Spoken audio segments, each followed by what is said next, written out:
സ്നേഹിതന്മാർക്ക് വേണ്ടി ജീവനെ കൊടുക്കുന്നതിലും വലിയ സ്നേഹമില്ല. ബൈബിൾ ഒരു പുസ്തകമുണ്ട്, ഉത്തമഗീതം. അതിൽ ശൂന്യംകേരത്തിയായ ഒരു സ്ത്രീയോട് മറ്റ് സ്ത്രീകൾ ചോദിക്കുന്ന ഒരു ചോദ്യമുണ്ട്. നിന്റെ പ്രിയന് മറ്റ് പ്രിയന്മാരെക്കാൾ എന്തു വിശേഷതയുള്ളൂ? അപ്പോൾ ആ സ്ത്രീ ഉത്തരം കൊടുക്കുന്നത്, എൻ്റെ പ്രിയൻ വെണ്മയും ചുവപ്പുമുള്ളവൻ, 10,000 പേരിൽ അതിശ്രേഷ്ഠൻ തന്നെ. വെണ്മയും ചുവപ്പും എന്നുള്ളത് ആ പ്രിയൻ തൻ്റെ സ്നേഹിതന്മാർക്ക് വേണ്ടി ആയിത്തീർന്ന കാൽവരി ക്രൂശിനെയാണ് കാണിക്കുന്നത്. ആ ചുവപ്പ് ഉള്ളവനായിത്തീർന്നു. വെണ്മ അവൻ്റെ പരിശുദ്ധിയെയാണ് കാണിക്കുന്നത്. അങ്ങനെ പരിശുദ്ധിയും ഉള്ള ദൈവം മനുഷ്യനായിട്ട് ഈ ഭൂമിയിലേക്ക് വന്ന് അവൻ ചുമക്കുവാൻ തക്കവണ്ണമിടയായി. കാൽവരി ക്രൂശിൽ അടികൊണ്ട് രക്തം വീർന്നപ്പോൾ അവൻ്റെ ദേഹമാകെ ചുമക്കുവാൻ തക്കവണ്ണമിടയായി. തൻ്റെ പ്രിയയ്ക്ക് വേണ്ടി ആ പ്രിയൻ ആയിത്തീർന്ന വിധം അങ്ങനെയാണ്. വെണ്മയിലായിരുന്ന പ്രിയൻ ചുമക്കുവാൻ തക്കവണ്ണമിടയായി. ആ പ്രിയനെ കുറിച്ച് പറയുന്നത്, അവൻ 10,000 പേരിൽ അതിശ്രേഷ്ഠൻ എന്നുള്ളതാണ്. ഈ ബൈബിൾ എഴുതുമ്പോൾ എബ്രായർക്ക് 10,000 അപ്പുറം ഒരു സംഖ്യ ഉണ്ടായിരുന്നില്ല. അതുകൊണ്ടാണ് ആ അവസാന സംഖ്യയായ 10,000 പേരിൽ സുന്ദരൻ എന്ന് ആ പ്രിയനെ കുറിച്ച് ആ പ്രിയ പറയുവാൻ തക്കോണം ഇടയായത്. ഇന്നാണെങ്കിൽ അത് എഴുതുവാൻ തക്കോണം അനേക അക്കങ്ങൾ മനുഷ്യൻ കണ്ടുപിടിച്ചു. അന്ന് അത് ഉണ്ടായിരുന്നില്ല. ഏറ്റവും അവസാനത്തെ വാക്കായ 10,000 അത് അവസാനിപ്പിക്കുവാൻ തക്കോണമിടയായി. നമ്മുടെ പ്രിയനെ കുറിച്ച് നമുക്ക് വർണ്ണിക്കുവാൻ തക്കോണം കഴിയുകയില്ല. അതുകൊണ്ടാണ് അവൻ നമ്മെ സ്നേഹിച്ച ആ സ്നേഹത്തെ നമുക്ക് വർണ്ണിക്കുവാൻ കഴിയുകയില്ല. ആ പ്രിയനെ ഓർക്കുന്തോറും നമുക്ക് നന്ദി നിറഞ്ഞ ഹൃദയത്തോടെ നമുക്ക് സ്തുതിക്കുവാനല്ലാതെ പാടുവാനല്ലാതെ കഴിയുകയില്ല.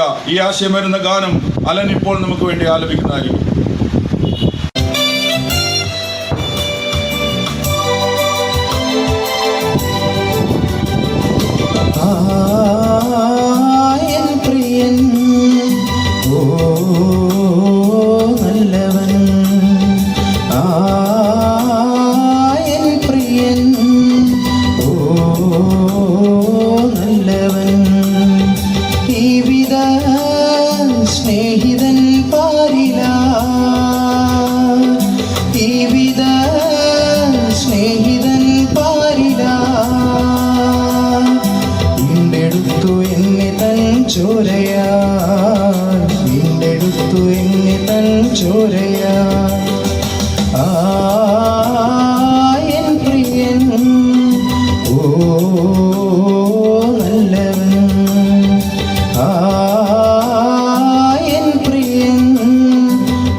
കടൽ തീരത്തള്ളലിൽ പോകുമിവൻ പാറയിൻ വിള്ളലിൽ.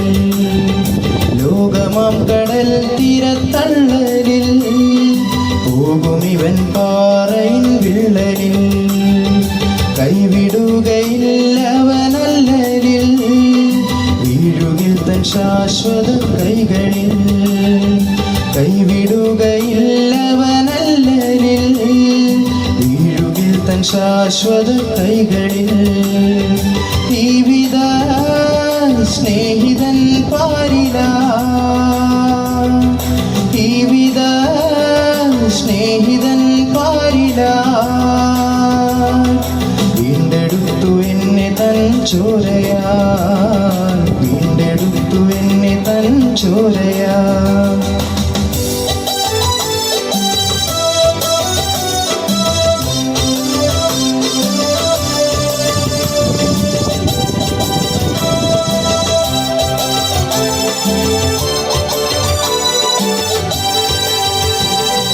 ചൂടിടുന്ന ശോധന വേളയിൽ കൂടെ വന്നു ചൂളയിൽ ചൂടെഴുന്ന ശോധന വേളയിൽ കൂടെ വന്നു ചേരുമ ചൂളയിൽ നശ്വരമല്ലാത്തൊരു ദേഹവും ഈ ശരീരം മാറ്റി താൻ തന്നിടും.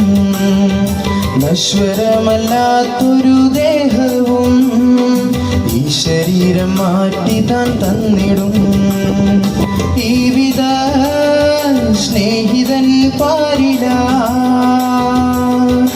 ഈ വിധ സ്നേഹിതൻ പാരില.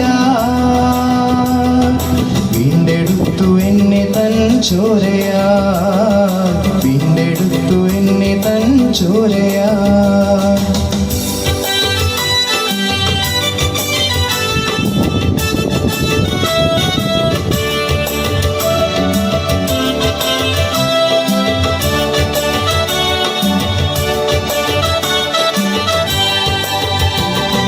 കൂട്ടിനുണ്ട് കൂടെന്നും ഇത്തരേ, വീട്ടിലെത്തി വിശ്രമിക്കും വരെ.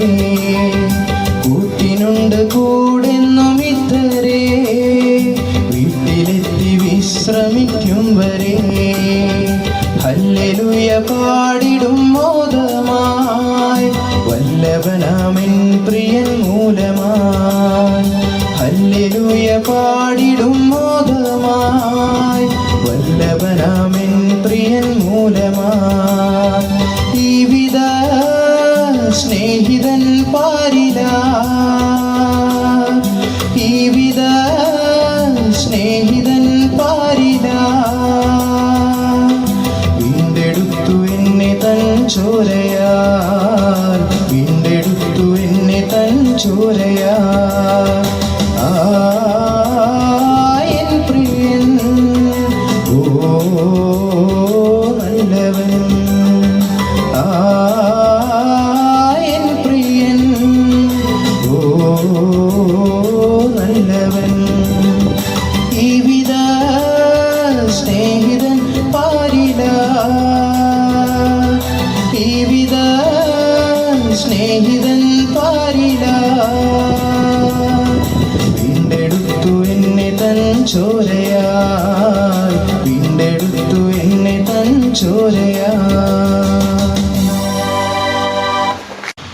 ഈ ലോകത്ത് അനേക ഗുരുക്കന്മാരും ഇടയന്മാരുമുള്ള ഒരു ലോകത്താണ് നാം ജീവിക്കുന്നത്. മനുഷ്യരുടെ ഇടയന്മാർ എന്ന് അവകാശപ്പെടുന്ന അനേക ഇടയന്മാരും അതുപോലെ തന്നെ ശിഷ്യന്മാരുടെ ഗുരുക്കന്മാർ എന്ന് അറിയപ്പെടുന്ന ഗുരുക്കളുള്ള ലോകത്താണ് നാം ജീവിക്കുന്നത്. ശ്രീകുമാരൻ തമ്പി എന്ന ഗാനരചയിതാവ് ഒരിക്കൽ പറയുകയുണ്ടായി, യേശുക്രിസ്തുവിനെ പോലെ അല്ല ഉള്ള ഒരു ഗുരുവിനെ ഞാൻ ഇതുവരെ കണ്ടിട്ടില്ല. യേശുക്രിസ്തുവിന് തുല്യമായിട്ട് നിൽക്കുന്ന ഒരു ഗുരുവിനെ ഇതുവരെ കണ്ടിട്ടില്ല. കാരണം യേശുക്രിസ്തു എന്നുള്ളത് ശിഷ്യന്മാരുടെ പാദങ്ങൾ കഴുകിക്കൊണ്ട് താൻ യഥാർത്ഥ ഗുരുവെന്ന് തെളിയിച്ച വ്യക്തിയാണ്. നാം ഇനി പെസഹ ആഴ്ച വരാൻ പോവുകയാണ്. ചില ചടങ്ങുകളുടെ പാദം കഴുകലുകൾ നമുക്ക് കാണുവാൻ തക്കവണ്ണം കഴിയും. എന്നാൽ യേശുക്രിസ്തു ഈ ഭൂമിയിലായിരുന്നപ്പോൾ താൻ അവകാശപ്പെട്ട ചില അവകാശവാദങ്ങളുണ്ട്. ഞാൻ ഇടയനാകുന്നു എന്നല്ല പറഞ്ഞത് താൻ, ഞാൻ നല്ല ഇടയനാകുന്നു. ഒരു ഇടയന്മാർക്കും ഭൂമിയിലുള്ള ഒരു ഇടയന്മാർക്കും അവകാശപ്പെടുവാൻ തക്കവണ്ണം കഴിയാത്ത വിധം യേശുക്രിസ്തു പ്രഖ്യാപിച്ച പ്രഖ്യാപനമാണ് ഞാൻ നല്ല ഇടയൻ. ഞാൻ മുന്തിരിവള്ളിയാണ് എന്നല്ല കർത്താവ് ഈ ഭൂമിയിൽ വെച്ച് പറഞ്ഞത്, ഞാൻ സാക്ഷാൽ മുന്തിരിവള്ളിയാണ്. ഞാൻ വാതിലാകുന്നു, അനേക വാതിലുകളിൽ ഒരു വാതിലാകുന്നു എന്നല്ല പറഞ്ഞത്, ഞാൻ വാതിൽ തന്നെ. ഈ വാതിലിലൂടെ അല്ലാതെ മറ്റാർക്കും പ്രവേശിക്കുവാൻ തക്കവണ്ണം കഴിയുകയില്ല. ഞാൻ തന്നെ പുനരുദ്ധാനവും ജീവനുമാകുന്നു എന്ന് താൻ പ്രഖ്യാപിക്കുവാൻ തക്കവണ്ണം ഇടയായി. മറ്റാർക്കും അവകാശപ്പെടുവാൻ കഴിയാത്ത പ്രഖ്യാപനങ്ങൾ നടത്തിയിരിക്കുന്ന ഒരു നല്ല ഇടയനാണ് നമ്മുടെ കർത്താവായ യേശുക്രിസ്തു. ആ നല്ല ഇടയൻ്റെ പ്രത്യേകത എന്നുള്ളത് നന്മ നൽകിടുന്ന ഇടയനാണ്. തിന്മ ലേശവും മനുഷ്യർക്ക് നൽകാത്ത നന്മ നൽകിയിടുന്ന ആ ഇടയനെക്കുറിച്ച് നമുക്ക് ഇപ്പോൾ കേൾക്കാം. എർവിൻ നമുക്ക് വേണ്ടി അത് ആലപിക്കുന്നതായിരിക്കും. സോനക്ഷണി.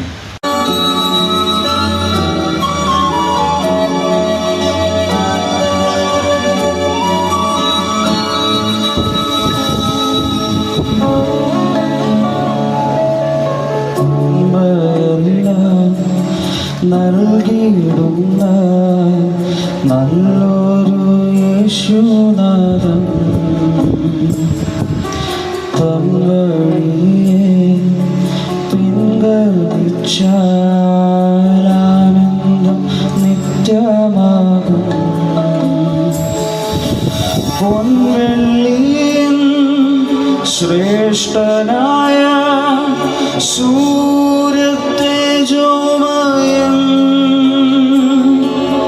വെണ്മവസ്ത്രധാരിയായ യേശു തമ്പുരാനെ, കാട്ടിൻ കൂട്ടം തെറ്റിപ്പോയവൻ ഞാൻ ഏകനായി ഭൂമിയിൽ. കാട്ടിൻ കൂട്ടം തെറ്റിപ്പോയവൻ ഞാൻ ഏകനായി ഭൂമിയിൽ. നല്ലിടയനായ യേശു എന്നെയും തേടി വന്നു. നല്ലിടയനായ യേശു എന്നെയും തേടി വന്നു.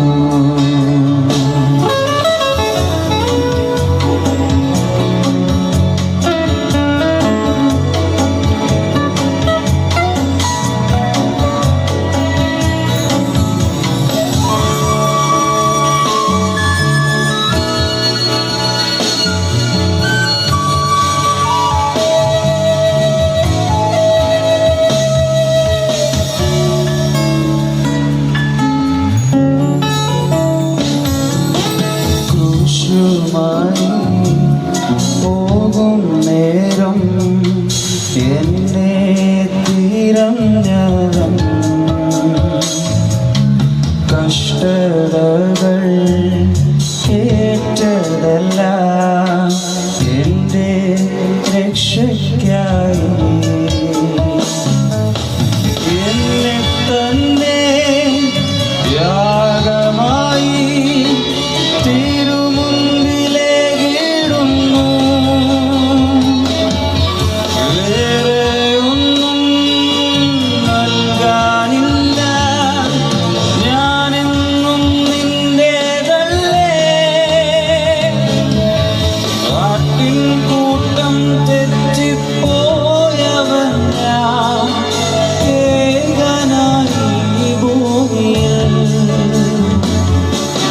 കാട്ടിൻ കൂട്ടം തെറ്റിപ്പോയവൻ ഞാൻ ഏകനായി ഭൂമിയിൽ. നല്ലിടയനായ യേശു എന്നെയും തേടി വന്നു. നല്ലിടയനായ യേശു എന്നെയും തേടി വന്നു.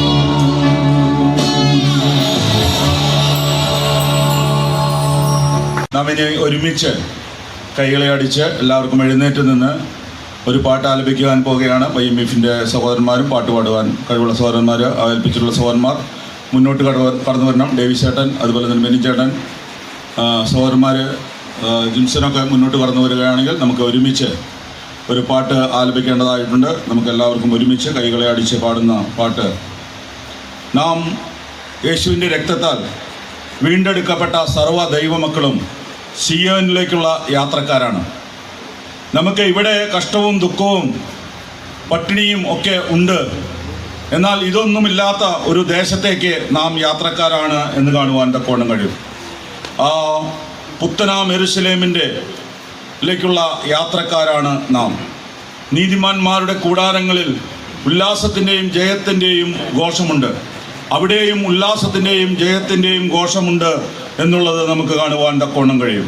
നമുക്ക് കഷ്ടതയില്ലാത്ത, പട്ടിണിയില്ലാത്ത ഒരു നാട് നമുക്ക് വാഗ്ദത്തം ചെയ്ത നമ്മുടെ കർത്താവ്. ആ രാജ്യത്തേക്ക് പോകണമെന്നെങ്കിൽ കർത്താവായ യേശു ക്രിസ്തുവിൽ വിശ്വസിച്ചിട്ടല്ലാത്തവർക്ക് പോകുവാൻ തക്കവണ്ണം കഴിയുകയില്ല. അങ്ങനെയുള്ളവർക്ക് പോകുവാൻ കഴിയുന്ന സ്ഥലമാണ് ആ പുത്തനാം യെരൂശലേം. ആ പുത്തനാം യെരൂശലേമിൽ എത്തുമ്പോൾ നമ്മുടെ ഈ ലോകത്തിലെ രോഗങ്ങളും ദുഃഖങ്ങളും കഷ്ടതയും പട്ടിണിയും ഒക്കെ മാറുവാൻ തക്കവണ്ണം ഇടയാകും. നാം തേജസ്സിൻ്റെ കിരീടങ്ങളെ ധരിച്ചുകൊണ്ട് രാജരാജൻ യേശുവിനോട് കൂടെ വാഴുന്ന ആ സുദിനം നാം ഓർക്കുമ്പോൾ നമുക്ക് കൈകളെ അടിച്ച് പാടുവാൻ തക്കവണ്ണം കഴിയും. അവനെ മഹത്വപ്പെടുത്താം. അവിടുത്തെ വിലയേറിയ നാമം വാഴ്ത്തപ്പെടുമാറാകട്ടെ. നമുക്ക് ഈ ഗാനം ആലപിക്കാം. പുത്തനാം യെരൂശലേമിൽ എത്തും കാലം ഓർക്കുമ്പോൾ ഇദ്ധരയും ഖേദമെല്ലാം മാഞ്ഞു പോകുന്നേ. പുത്തനാം യെരൂശലേമിൽ എത്തും കാലം ഓർക്കുമ്പോൾ ഇദ്ധരയും ഖേദമെല്ലാം മാഞ്ഞു പോകുന്നേ. പുത്തനാം യെരൂശലേമിൽ എത്തും കാലം ഓർക്കുമ്പോൾ ഇദ്ധരയിൽ ഖേദമെല്ലാം മാഞ്ഞു പോകുന്നേ. കഷ്ടത പട്ടിണി ഇല്ലാത്ത നാട്ടില്ല കർത്താവൊരുക്കുന്ന സന്തോഷ വീട്ടില്ല. കഷ്ടത പട്ടിണി ഇല്ലാത്ത നാട്ടില്ല കർത്താവൊരുക്കുന്ന സന്തോഷ വീട്ടില്ല. തേജസ്സേറും മോഹന കിരീടങ്ങൾ ധരിച്ചു രാജരാജൻ യേശുവോടും കൂടെ വാഴുമേ. തേജസ്സേറും മോഹന കിരീടങ്ങൾ ധരിച്ചു രാജരാജൻ യേശുവോടും കൂടെ വാഴുമേ. നീതി സൂര്യ ശോഭയാൽ നല്ല മാറിടും നീതിയോമാ ലേശമോ. നീതി സൂര്യ ശോഭയാൽ നല്ല മാറിടും നീതിയോമാ ലേശമോ. സന്തോഷ ശോഭനോ അതല്ല നാളുകൾ ലോകം ഭരിച്ചിടോ കർത്താവിനാളുകൾ. സന്തോഷ ശോഭനോ അതല്ല നാളുകൾ ലോകം ഭരിച്ചിടോ കർത്താവിനാളുകൾ. ശോകം രോഗം യുദ്ധം ജാതികളിൽ വിപ്ലവം പോകുമെല്ലാം യേശുരാജൻ ഭൂവിൽ വാഴുമോ. ശോകം രോഗം യുദ്ധം ജാതികളിൽ വിപ്ലവം പോകുമെല്ലാം യേശുരാജൻ ഭൂവിൽ വാഴുമോ. സത്യശുദ്ധ പാതയിൽ നടന്നു വന്ന ശുദ്ധന്മാർ വീണ്ടെടുക്കപ്പെട്ട സർവ ദൈവ മക്കളോ. സത്യശുദ്ധ പാതയിൽ നടന്നു വന്ന ശുദ്ധന്മാർ വീണ്ടെടുക്കപ്പെട്ട സർവ ദൈവ മക്കളോ.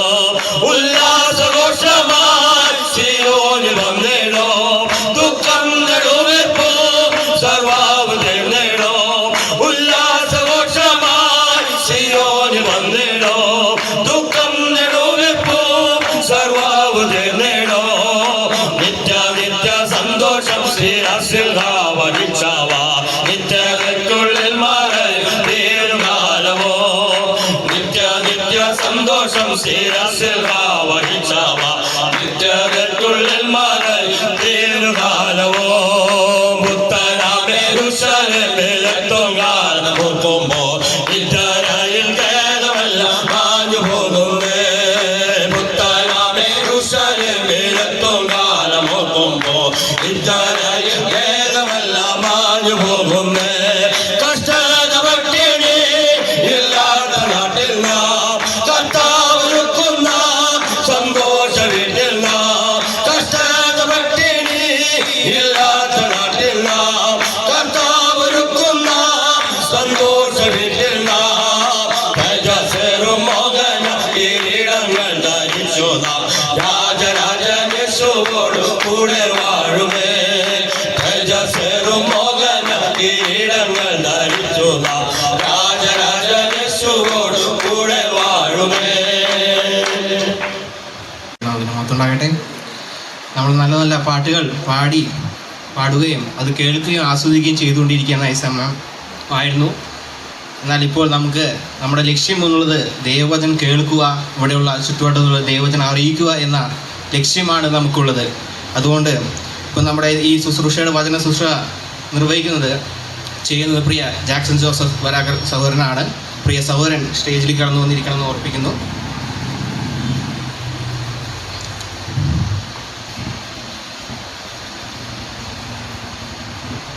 നമ്മൾ ഇപ്പോൾ അല്പസമയം ദൈവവചനം കേൾക്കാൻ പോവുകയാണ്.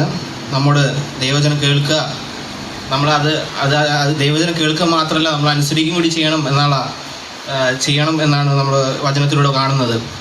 നമ്മൾ അതീവ ശ്രദ്ധയോടെ ഇരിക്കണം. നമ്മുടെ ലക്ഷ്യം എന്നുള്ളത് ഞാൻ ഓർമ്മിച്ചു. ചുറ്റുവട്ടമുള്ള എല്ലാവരോടും ദൈവവചനം അറിയിക്കുക എന്ന ഏറ്റവും ദൈവം പറഞ്ഞ കൽപ്പനയെ നമ്മൾ അനുസരിക്കുകയാണ് ചെയ്യുന്നത്. അപ്പോൾ നമ്മൾ അതായിരിക്കാം. ഇപ്പോൾ പ്രിയ ബൈജു അഗസ്റ്റിൻ സാറിനെയും ഇവിടെ സ്റ്റേജിൽ കിടന്ന് ഇരിക്കാൻ ഓർമ്മിപ്പിക്കുകയാണ്. ചർക്കയോട് സഭയിലുള്ള പ്രിയ ബൈജു അഗസ്റ്റിൻ സാറ്.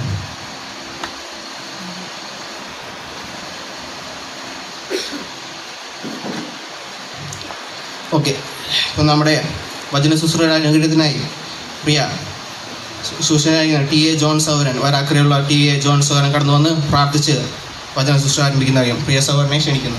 പ്രാർത്ഥിക്കാം. ഞങ്ങളുടെ സ്വർഗീയ പിതാവേ, തിരുനാമത്തിന് നന്ദിയോടെ സ്തോത്രം ചെയ്യുന്നു. ഈ നല്ല രാത്രിക്കായിട്ട് നന്ദിയോടെ സ്തോത്രം. ഇന്ന് ആഴ്ചവട്ടത്തിൻ്റെ 1-ാം ദിനത്തിൽ ഞങ്ങൾക്ക് ഞങ്ങളുടെ സ്ഥലം സഭകളിൽ കർത്താവിനെ ആത്മാവിലും സത്യത്തിലും ആരാധിപ്പാനായിട്ട് ഇടയായിത്തീർന്നു. നേരത്തെ തന്നെ തീരുമാനിച്ചതുപോലെ ഇന്ന് രാത്രിയിൽ ഈ പീച്ചി ബ്രദറൻ സഭയുടെ അങ്കണത്തിൽ വെച്ച് ഈ നിലയിലുള്ളതായ ഒരു സുവിശേഷ യോഗം ക്രമീകരിപ്പാനായിട്ട് ഇടയായിത്തീർന്നു. നന്ദിയോടെ സ്തുതിക്കുന്നു.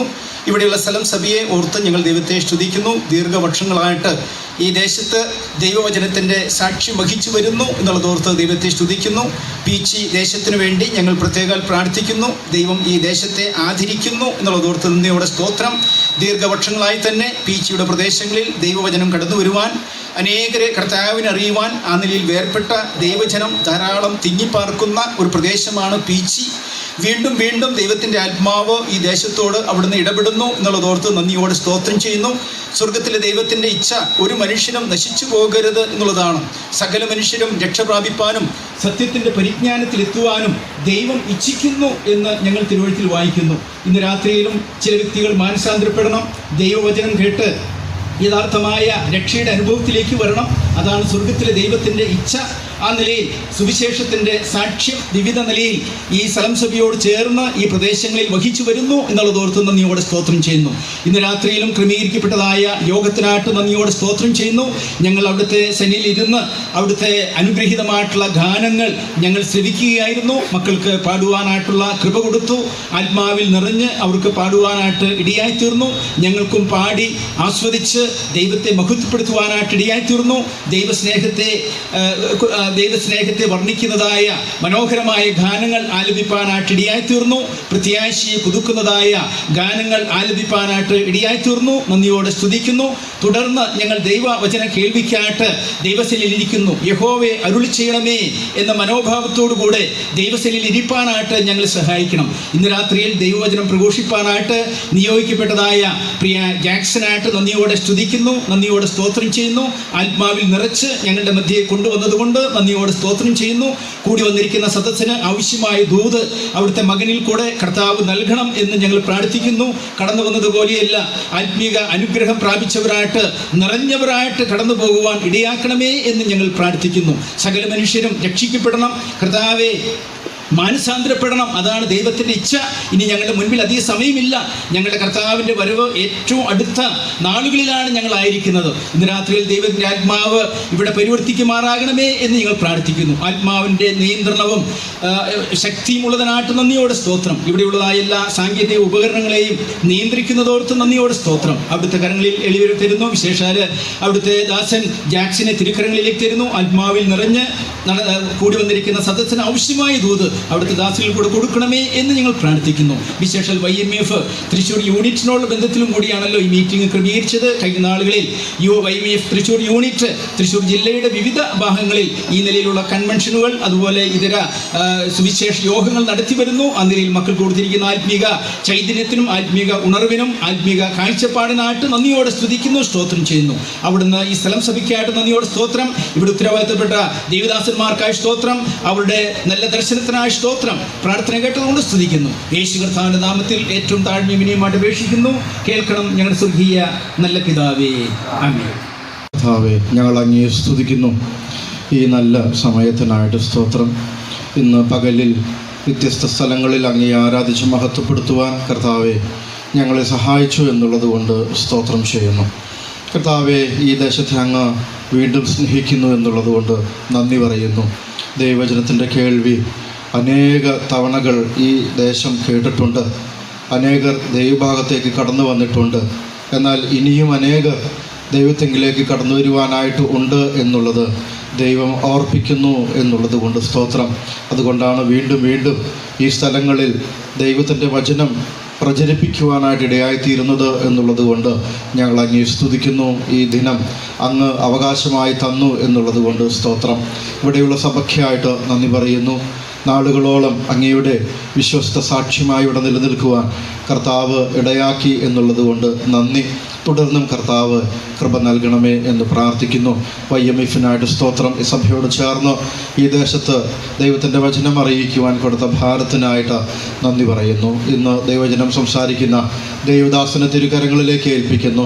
അങ്ങ് വചനം നിറച്ച് അയച്ചു എന്നുള്ളത് കൊണ്ട് സ്തോത്രം. കർത്താവെ, അങ്ങയുടെ ആത്മാവിനാൽ നിറച്ചു എന്നുള്ളത് കൊണ്ട് നന്ദി പറയുന്നു. കർത്താവെ, ദേശത്തിന് ആവശ്യമായ ദൂത് പ്രിയദാസനിലൂടെ നൽകുവാൻ പ്രസാദിക്കണമേ എന്ന് പ്രാർത്ഥിക്കുന്നു. ഇന്ന് ഒരു വ്യക്തിയെങ്കിലും കർത്താവിലേക്ക് കടന്നു വരുവാൻ, ദൈവത്തെങ്കിലേക്ക് ആദായപ്പെടുവാൻ ഇടയായിത്തീരണം. സമാധാനമില്ലാത്ത മനസ്സുകളിലേക്ക് ദൈവത്തിൻ്റെ സമാധാനം കടന്നെത്തുവാൻ ഇടയായിത്തീരണം. ദൈവത്തിൻ്റെ വചനം കൊതിച്ച് കേൾക്കുവാനായിട്ട് ആഗ്രഹിക്കുന്ന ഹൃദയത്തിലേക്ക് ഇന്ന് അങ്ങയുടെ വചനം ആഴ്ന്നിറങ്ങി ചെല്ലുവാൻ ഇടയാക്കണമേ. ദൈവദാസനെ തിരുക്കരങ്ങളിലേക്ക് ഏൽപ്പിക്കുന്നു. അനുഗ്രഹിക്കണമേ. ദേശത്തെയും ഈ സഭയെയും അനുഗ്രഹിക്കണമേ. കൂടി വന്ന എല്ലാവർക്കുമായിട്ട് സ്തോത്രം. പ്രാർത്ഥന കേട്ടോണ്ട് നന്ദി. യേശു കർത്താവിൻ്റെ വിലയേറിയ നാമത്തിൽ തന്നെ ആമേൻ. ദൈവനാമത്തിന് മഹത്വം ഉണ്ടായിരിക്കട്ടെ. സന്നിഹിതരായിരിക്കുന്ന എല്ലാ പ്രിയപ്പെട്ടവർക്കും കർത്താവായിരിക്കുന്ന യേശു ക്രിസ്തുവിൻ്റെ വിലയേറിയ നാമത്തിൽ സ്നേഹവന്ദനം അറിയിക്കുന്നു. ഇപ്രകാരം ഈ സ്ഥലസഭയും YMF തൃശ്ശൂർ യൂണിറ്റും ചേർന്ന് ഒരുക്കിയ ഈ സുവിശേഷ യോഗത്തിൽ കർത്താവിൻ്റെ വചനം പങ്കുവയ്ക്കുവാൻ എനിക്ക് ലഭിച്ച അവസരത്തെ ഓർത്ത് ദൈവത്തെ സ്തുതിക്കുന്നു. ഇവിടെ ഈ സഭാ ഹാളിൻ്റെ അങ്കണത്തിലും പുറത്തുമായി ഈ ശബ്ദപരിധിയിൽ ഞങ്ങൾ ശ്രവിക്കുന്ന എല്ലാവർക്കും സ്നേഹവന്ദനം അറിയിക്കുകയും ചെയ്യുന്നു. വളരെ അനുഗ്രഹിക്കപ്പെട്ട ആത്മീക ഗാനങ്ങൾ കേൾക്കുവാൻ നമുക്ക് സാധിച്ചു.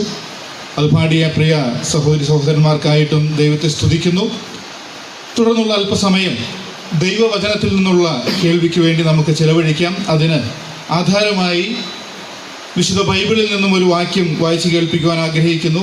വെളിപ്പാട് പുസ്തകം 22-ാം അധ്യായം 17-ാം വാക്യം നമുക്ക് പ്രാരംഭമായിട്ട് വായിക്കാം.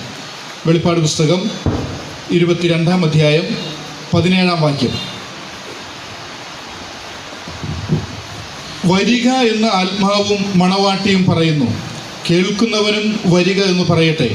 ദാഹിക്കുന്നവൻ വരട്ടെ, ഇച്ഛിക്കുന്നവൻ ജീവജലം സൗജന്യമായി വാങ്ങട്ടെ. വെളിപ്പാട് പുസ്തകം വിശുദ്ധ ബൈബിളിലെ അവസാനത്തെ പുസ്തകമാണ്. പുതിയ നിയമത്തിലെ ഒരു പ്രവചന പുസ്തകമാണ് വെളിപ്പാട് പുസ്തകം. ഒരു ദൈവം ഉണ്ടോ, ദൈവമുണ്ട് എന്നുള്ളതിന് എന്തെങ്കിലും തെളിവുണ്ടോ എന്നൊക്കെ ചോദിക്കുന്ന ധാരാളം ആളുകളെ സുവിശേഷ പ്രവർത്തനവുമായിട്ട് മുൻപോട്ട് പോകുന്ന വേളകളിൽ കാണുവാൻ സാധിക്കാറുണ്ട്. ദൈവമുണ്ട് എന്ന് പറയുവാനായിട്ട് നിരവധി തെളിവുകളും സൂചനകളും ഒക്കെ ഉണ്ടെങ്കിലും വളരെ പ്രധാനമായി എനിക്ക് തോന്നിയിട്ടുള്ള ഒരു തെളിവ്, ഒരു ദൈവമുണ്ട് എന്നുള്ളതിനൊരു തെളിവുണ്ട്. അത് ദൈവവചനമാണ്. ദൈവവചനമാണ് എന്ന് അവകാശപ്പെടുന്ന, ദൈവത്തിൻ്റെ അരുളപ്പാടുകളാണ് എന്ന് അവകാശപ്പെടുന്ന ഒരു പുസ്തകം നമ്മുടെ കൈവശമുണ്ട്. അത് വിശുദ്ധ ബൈബിളാണ്.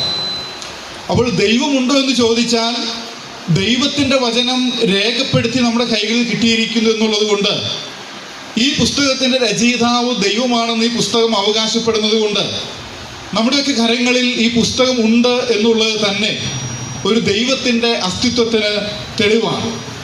ഇനി അങ്ങനെ തെളിവാണെന്ന് പറയുമ്പോൾ അതിനെന്തെങ്കിലും സാധൂകരണമുണ്ടോ?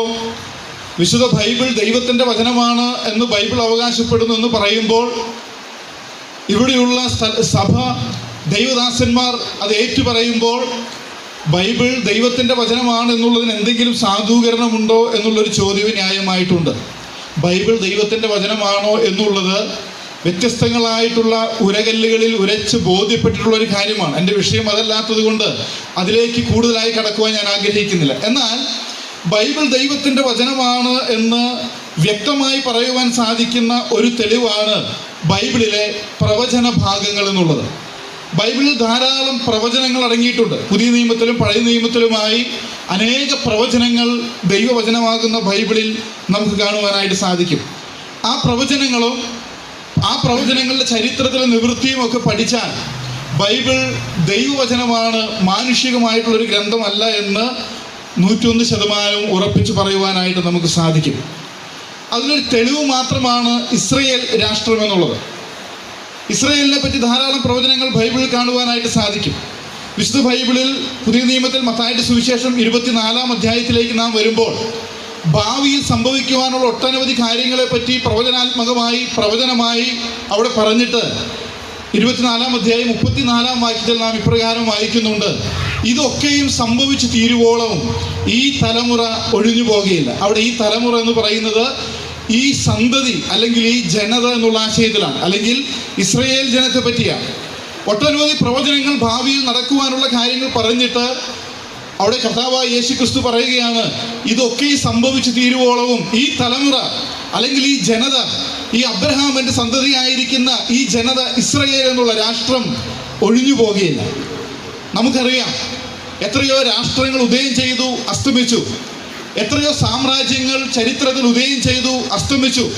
അതിൽ എത്രയോ സാമ്രാജ്യങ്ങൾ ഇസ്രയേൽ എന്നുള്ള കൊച്ചു രാഷ്ട്രത്തെ അടക്കി ഭരിക്കുവാനും ദണ്ഡിപ്പിക്കുവാനും പീഡിപ്പിക്കുവാനും ഒക്കെ ചരിത്രത്തിൽ ഇടയായി തീർന്നിട്ടുണ്ട്.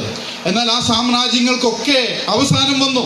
ആ സാമ്രാജ്യങ്ങളൊക്കെ ഈ ചരിത്രത്തിൽ നിന്നും നീക്കം ചെയ്യപ്പെട്ടു, ലോകത്തിൽ നിന്നും നീക്കം ചെയ്യപ്പെട്ടു. ചരിത്രത്തിൻ്റെ മാത്രം ഭാഗമായിട്ട് അവയൊക്കെ നിലനിൽക്കുമ്പോൾ സഹസ്രാബ്ദങ്ങളായി ഇസ്രയേൽ എന്ന് പറയുന്ന ദൈവത്തിൻ്റെ ജനത, അബ്രഹാമിൻ്റെ സന്തതി, കർത്താവായ യേശു ക്രിസ്തു പറഞ്ഞ് നീങ്ങിപ്പോകില്ല എന്ന് പറഞ്ഞ ആ ജനത, ആ തലമുറ, ആ ജാതി ഇന്നും നിലനിൽക്കുന്നു. യേശു ക്രിസ്തു പറഞ്ഞത് ബൈബിളിൽ രേഖപ്പെടുത്തിയിരിക്കുന്ന പ്രവചനങ്ങളൊക്കെ നിറവേറുവോളവും ഈ ജനത നീങ്ങിപ്പോകില്ല എന്നുള്ളതാണ്. നമുക്കറിയാം, കർത്താവ് പറഞ്ഞതനുസരിച്ച് അതുപോലെ തന്നെ ആ ജനത ഇന്നും ചരിത്രത്തിൽ ശക്തമായിട്ട് നിലനിൽക്കുന്നു. അപ്പോൾ അതിൻ്റെ മറുഭാഗവും വളരെ വ്യക്തമാണ്. അവിടെ രേഖപ്പെടുത്തിയിരിക്കുന്ന പ്രവചനങ്ങളെല്ലാം നിറവേറുക തന്നെ ചെയ്യും എന്നുള്ളത് വ്യക്തമാകുകയാണ്. ഞാൻ പറഞ്ഞത് ബൈബിൾ ദൈവത്തിൻ്റെ വചനമാണ്. അതിൻ്റെ ശക്തമായിരിക്കുന്ന തെളിവാണ് ബൈബിളിലെ പ്രവചനങ്ങൾ എന്നുള്ളത്. അങ്ങനെ ഒട്ടനവധി പ്രവചനങ്ങൾ രേഖപ്പെടുത്തിയിട്ടുള്ള പുതിയ നിയമത്തിലെ ഒരു പുസ്തകമാണ്. ഇനി നിറവേറപ്പെടുവാനുള്ള നിരവധി പ്രവചനങ്ങൾ രേഖപ്പെടുത്തിയിരിക്കുന്ന ഒരു പുസ്തകമാണ് വെളിപ്പാട് പുസ്തകം. ആ പുസ്തകത്തിൽ ഒട്ടനവധി പ്രവചനങ്ങൾ പറഞ്ഞിട്ട് അതിൻ്റെ അവസാന ഭാഗത്തേക്ക് വരുമ്പോൾ, ആ പുസ്തകത്തിൻ്റെ ഒരു ഉപസംഹാരത്തിലേക്ക് വരുമ്പോൾ അവിടെ ദൈവാത്മാവ് പറയുന്ന വാചകമാണ് നമ്മൾ വായിച്ചു കേട്ടത്: വരിക എന്ന് ആത്മാവും മണവാട്ടിയും പറയുന്നു. ദൈവത്തിൻ്റെ വചനമാകുന്ന വിശുദ്ധ ബൈബിൾ, പ്രവചനങ്ങളാൽ ശക്തമായി ദൈവവചനമാണെന്ന് തെളിയിക്കപ്പെട്ടിരിക്കുന്ന വിശുദ്ധ ബൈബിൾ, അതിലെ പ്രവചന ഗ്രന്ഥമായിരിക്കുന്ന വെളിപ്പാട് പുസ്തകത്തിലൂടെ ഒട്ടനവധി പ്രവചനങ്ങളെ പറ്റിയുള്ള വിശദീകരണങ്ങൾ നൽകിയിട്ട് ഒടുവിലായിട്ട് മനുഷ്യജാതിയോട്, മനുഷ്യവർഗത്തോടും, മനുഷ്യനോട്, എന്നോടും നിങ്ങളോടും ദൈവത്തിൻ്റെ ആത്മാവിന് പറയുവാനായിട്ടുള്ള ഒരു വാചകം, ഒരു ആഹ്വാനം, ഒരു വിളി, വരിക എന്നുള്ളൊരു വിളി നമുക്കവിടെ കാണുവാനായിട്ട് സാധിക്കുന്നുണ്ട്. വരിക. അതുകൊണ്ട് ഇന്ന് തുടർന്നുള്ള ചില മിനിറ്റുകൾ ദൈവാത്മാവിൻ്റെ ഈ ആഹ്വാനത്തെ പറ്റി ചില കാര്യങ്ങൾ പറഞ്ഞുകൊണ്ട് ഞാൻ എൻ്റെ വാക്കുകൾ ഉപസംഹരിക്കുവാനാണ് ആഗ്രഹിക്കുന്നത്. വരിക എന്നുള്ള വിളി 17-ാം വാക്യം നാം വായിക്കുമ്പോൾ ആരാണ് വരിക എന്ന് വിളിക്കുന്നത്? നമ്മോട് ഇങ്ങനെയാണ് വായിക്കുന്നത്: വരിക എന്ന ആത്മാവും മണവാട്ടിയും പറയുന്നു. ആത്മാവ് എന്ന് പറഞ്ഞാൽ ദൈവത്തിൻ്റെ ആത്മാവാണ്. മണവാട്ടി എന്ന് പറഞ്ഞാൽ ബൈബിൾ പരിചയമുള്ളവർക്കറിയാം. ഇവിടെ ഈ അങ്കണത്തിൽ ഇരിക്കുന്നവരും ഇതിൻ്റെ ചുറ്റുപാടിലുള്ളവരും സുവിശേഷം ആദ്യമായി കേൾക്കുന്നവരോ ബൈബിളിനെ പറ്റി പരിചയമില്ലാത്തവരോ ഒന്നുമല്ല എന്ന് എനിക്ക് വ്യക്തമായിട്ട് അറിയാം. അതുകൊണ്ട് ബൈബിൾ പരിചയമുള്ള ആളുകൾക്കറിയാം, ബൈബിളിൽ പ്രത്യേകിച്ച് പുതിയ നിയമത്തിൽ മണവാട്ടി എന്ന് പറഞ്ഞിരിക്കുന്നത് ക്രിസ്തുവിൻ്റെ സഭയെ പറ്റിയാണ്, ദൈവത്തിൻ്റെ സഭയെ പറ്റിയാണ്. അപ്പോൾ വരിക എന്ന് പറയുന്നത് ഇവിടെ ആരാണെന്ന് ചോദിച്ചാൽ ആത്മാവും മണവാട്ടിയും, അല്ലെങ്കിൽ ആത്മാവും സഭയും ചേർന്നുകൊണ്ടാണ് വരിക എന്ന് പറയുന്നത്. എന്നെ കേൾക്കുന്ന പ്രിയ ദൈവമക്കളെ, കർത്താവ് നമ്മെ വിളിച്ചു വേർതിരിച്ച് ദൈവത്തിൻ്റെ മക്കളാക്കി തീർത്തു. കർത്താവായ യേശു ക്രിസ്തുവിൽ വിശ്വസിച്ച് ദൈവമക്കളായി തീർന്ന നാം ഇന്ന് സഭയുടെ അംഗങ്ങളാണ്. നാം സഭയുടെ ഭാഗങ്ങളാണ്. ഈ സഭയ്ക്ക് ദൈവം നൽകിയിരിക്കുന്ന വലിയൊരു ദൗത്യമാണ് വരിക എന്ന് പറഞ്ഞുകൊണ്ട് നമ്മുടെ ചുറ്റുപാടിലുമുള്ള ആളുകളെ കർത്താവിലേക്ക് ആഹ്വാനം ചെയ്യുക എന്നുള്ളത്. ഇവിടെ മുൻപ് ഓർപ്പിച്ച ദൈവദാസൻ ആമുഖം പറഞ്ഞപ്പോൾ ഇപ്രകാരം പറഞ്ഞു: നമ്മുടെ ഉത്തരവാദിത്തമാണ് മറ്റുള്ളവരെ സുവിശേഷം കേൾപ്പിക്കുക എന്നുള്ളത്. വരിക എന്നുള്ളത് ദേശത്തോട് വിളിച്ചു പറയുക എന്നുള്ളത്, കർത്താവിലേക്ക് വരുവാനായിട്ട് ആളുകളെ ആഹ്വാനം ചെയ്യുക എന്നുള്ളത് സഭയുടെ ഉത്തരവാദിത്തമാണ്. ഇവിടെ ഇന്ന് ഈ സന്ധ്യയിൽ ഈ രാത്രി സമയത്ത് പീച്ചിയിലുള്ള ദൈവസഭയും ചെയ്യുന്ന കാര്യം അത് തന്നെയാണ്. വരിക എന്ന് വിളിച്ചു പറയുകയാണ്. അങ്ങനെ വരിക എന്ന് വിളിച്ചു പറയുമ്പോൾ ഈ സന്ദേശം ദൈവാത്മാവിൻ്റെ ഈ ആഹ്വാനം ലോകത്തോട് അറിയിക്കുമ്പോൾ നമുക്ക് വളരെ ധൈര്യം നൽകുന്ന ഒരു സംഗതിയുണ്ട്. അതെന്താണെന്ന് അറിയാമോ? വരിക എന്ന് വിളിച്ചു പറയുന്നത് സഭ മാത്രമല്ല, മണവാട്ടി സഭ മാത്രമല്ല വരിക എന്ന് പറയുന്നത്. ആ സഭയോട് ചേർന്നുകൊണ്ട് ദൈവത്തിൻ്റെ ആത്മാവും വരിക എന്ന് പറയുന്നു. പ്രിയമുള്ളവരെ, നാം ഈ ലോകത്തോട് വരിക എന്ന് ദൈവത്തിൻ്റെ സുവിശേഷം വിളിച്ചറിയിക്കുമ്പോൾ അതൊരു വലിയ പദവിയാണ്, അതിന് വലിയൊരു ശ്രേഷ്ഠതയുണ്ട്. കാരണം നാം ഒറ്റയ്ക്കല്ലേ കാര്യം ചെയ്യുന്നത്. ഈ ആഹ്വാനം നടത്തുന്നത് നമ്മൾ ഒറ്റയ്ക്കല്ല, ദൈവാത്മാവിനോട് ചേർന്ന് നിന്നുകൊണ്ട് ദൈവാത്മാവും നമ്മളും ചേർന്ന് ചെയ്യുന്ന ഒരു ശുശ്രൂഷയാണ്, ഒരു വലിയ ഉത്തരവാദിത്തമാണ് ലോകത്തോട് ക്രിസ്തുവിലേക്ക് വരിക എന്ന് വിളിച്ചു പറയുന്നത്. ഞാൻ അതിൻ്റെ കൂടുതൽ വിശദീകരണങ്ങളിലേക്ക് പോകുവാനായിട്ട് ആഗ്രഹിക്കുന്നില്ല. നാം ലോകത്തോട് സുവിശേഷം പറയുമ്പോൾ ദൈവാത്മാവും നമ്മോട് ചേർന്ന് നിന്നുകൊണ്ട് ലോകത്തോട് സംസാരിക്കുന്നുള്ളത് അപ്പോൾ അത് വളരെ ഉന്നതമായിരിക്കുന്ന ശ്രേഷ്ഠമായിരിക്കുന്ന ഒരു ദൗത്യമാണ്. മാത്രമല്ല അത് വളരെ അത്യാവശ്യമായിരിക്കുന്ന ഒരു ദൗത്യമാണ്. നമ്മുടെ മേലുള്ളൊരു നിർബന്ധമാണ്. നാം ചെയ്യുവാൻ അത്യാവശ്യമായിട്ടുള്ളൊരു ഉത്തരവാദിത്വമാണ് വരിക എന്ന് ദേശത്തോട് വിളിച്ചു പറയുക, നമ്മുടെ ചുറ്റുപാടിലുമുള്ളവരോട് വിളിച്ചു പറയുക എന്നുള്ളത്. കാരണം ഇങ്ങനെ വിളിച്ചു പറയുവാനായിട്ട്, വരിക എന്ന് ആഹ്വാനം ചെയ്യുവാനായിട്ട് ദൈവം നിയോഗിച്ചിട്ടുള്ളവർ നമ്മളാണ്. നാം ആഹ്വാനം ചെയ്യുമ്പോഴാണ്, നാം വിളിക്കുമ്പോൾ, നാം വിളിച്ചു പറയുമ്പോഴാണ് ദൈവാത്മാവ് അതിനോടൊപ്പം നിന്ന് സംസാരിക്കുന്നത്. അതുകൊണ്ട് ദൈവമക്കളായിരിക്കുന്ന പ്രിയപ്പെട്ടവരെ, നമ്മളോട് ദൈവാത്മാവ് ഈ ഭാഗത്തു നിന്ന് സംസാരിക്കുന്ന, പറയുന്ന ഒരു നിർദ്ദേശം എന്നുള്ളത് വലിയ ശ്രേഷ്ഠമായിരിക്കുന്ന, ഉന്നതമായിരിക്കുന്ന, അതോടൊപ്പം തന്നെ അത്യാവശ്യമായിരിക്കുന്ന ഒരു ഉത്തരവാദിത്വം നാം നിർവഹിക്കുവാനായിട്ട് ആവശ്യമുണ്ട്. ഇപ്പോൾ നാം നിർവഹിച്ചുകൊണ്ടിരിക്കുന്ന ഇതേ ഉത്തരവാദിത്വം ദൈവം നമുക്ക് നൽകുന്ന ആയുസ്, ദൈവം നമുക്ക് നൽകുന്ന കാലഘട്ടം മുൻപേ ഇവിടെ ഓർപ്പിച്ചതുപോലെ ഇനി അധികം നാളുകൾ നമുക്ക് മുൻപിലില്ല. എത്രയോ നാളുകൾ നമ്മുടെ മുൻപിലുണ്ട്. അത്രയും നാളുകൾ ദൈവാത്മാവിനോട് ചേർന്ന് നിന്നുകൊണ്ട് വരിക എന്ന്, കർത്താവിലേക്ക് വരിക, സുവിശേഷത്തിലേക്ക് വരിക, ദൈവത്തിലേക്ക് മടങ്ങി വരിക എന്നുള്ള സന്ദേശം ലോകത്തോട് അറിയിക്കുവാനുള്ള വലിയ ഉത്തരവാദിത്വം നമുക്കുണ്ട്. സഭയും ദൈവാത്മാവും ചേർന്ന് ലോകത്തോട് വിളിച്ചു പറയുകയാണ് വരിക. അടുത്ത ആരെയാണ് വിളിക്കുന്നത്? ആരെയാ വിളിക്കുന്നത്? വരിക എന്ന് പറഞ്ഞുകൊണ്ട് ആരെയാ വിളിക്കുന്നത് അവിടെ എഴുതിയിട്ടുണ്ട്. അതിനു മുൻപ് ഞാനിങ്ങനെ പറയട്ടെ, വരിക എന്ന് പറഞ്ഞിട്ട് ആരെയാ വിളിക്കുക? അരികിൽ ഇല്ലാത്ത ആളെയാണ് വരിക എന്ന് പറഞ്ഞ് വിളിക്കുന്നത്. അകലെ മാറി നിൽക്കുന്ന ആളെയാണ് വരിക എന്ന് പറഞ്ഞ് വിളിക്കുന്നത്. ഇവിടെ ദൈവാത്മാവ് സഭയും വരിക എന്ന് പറഞ്ഞ് വിളിക്കുമ്പോൾ ആരെയാണ് വിളിക്കുന്നത്?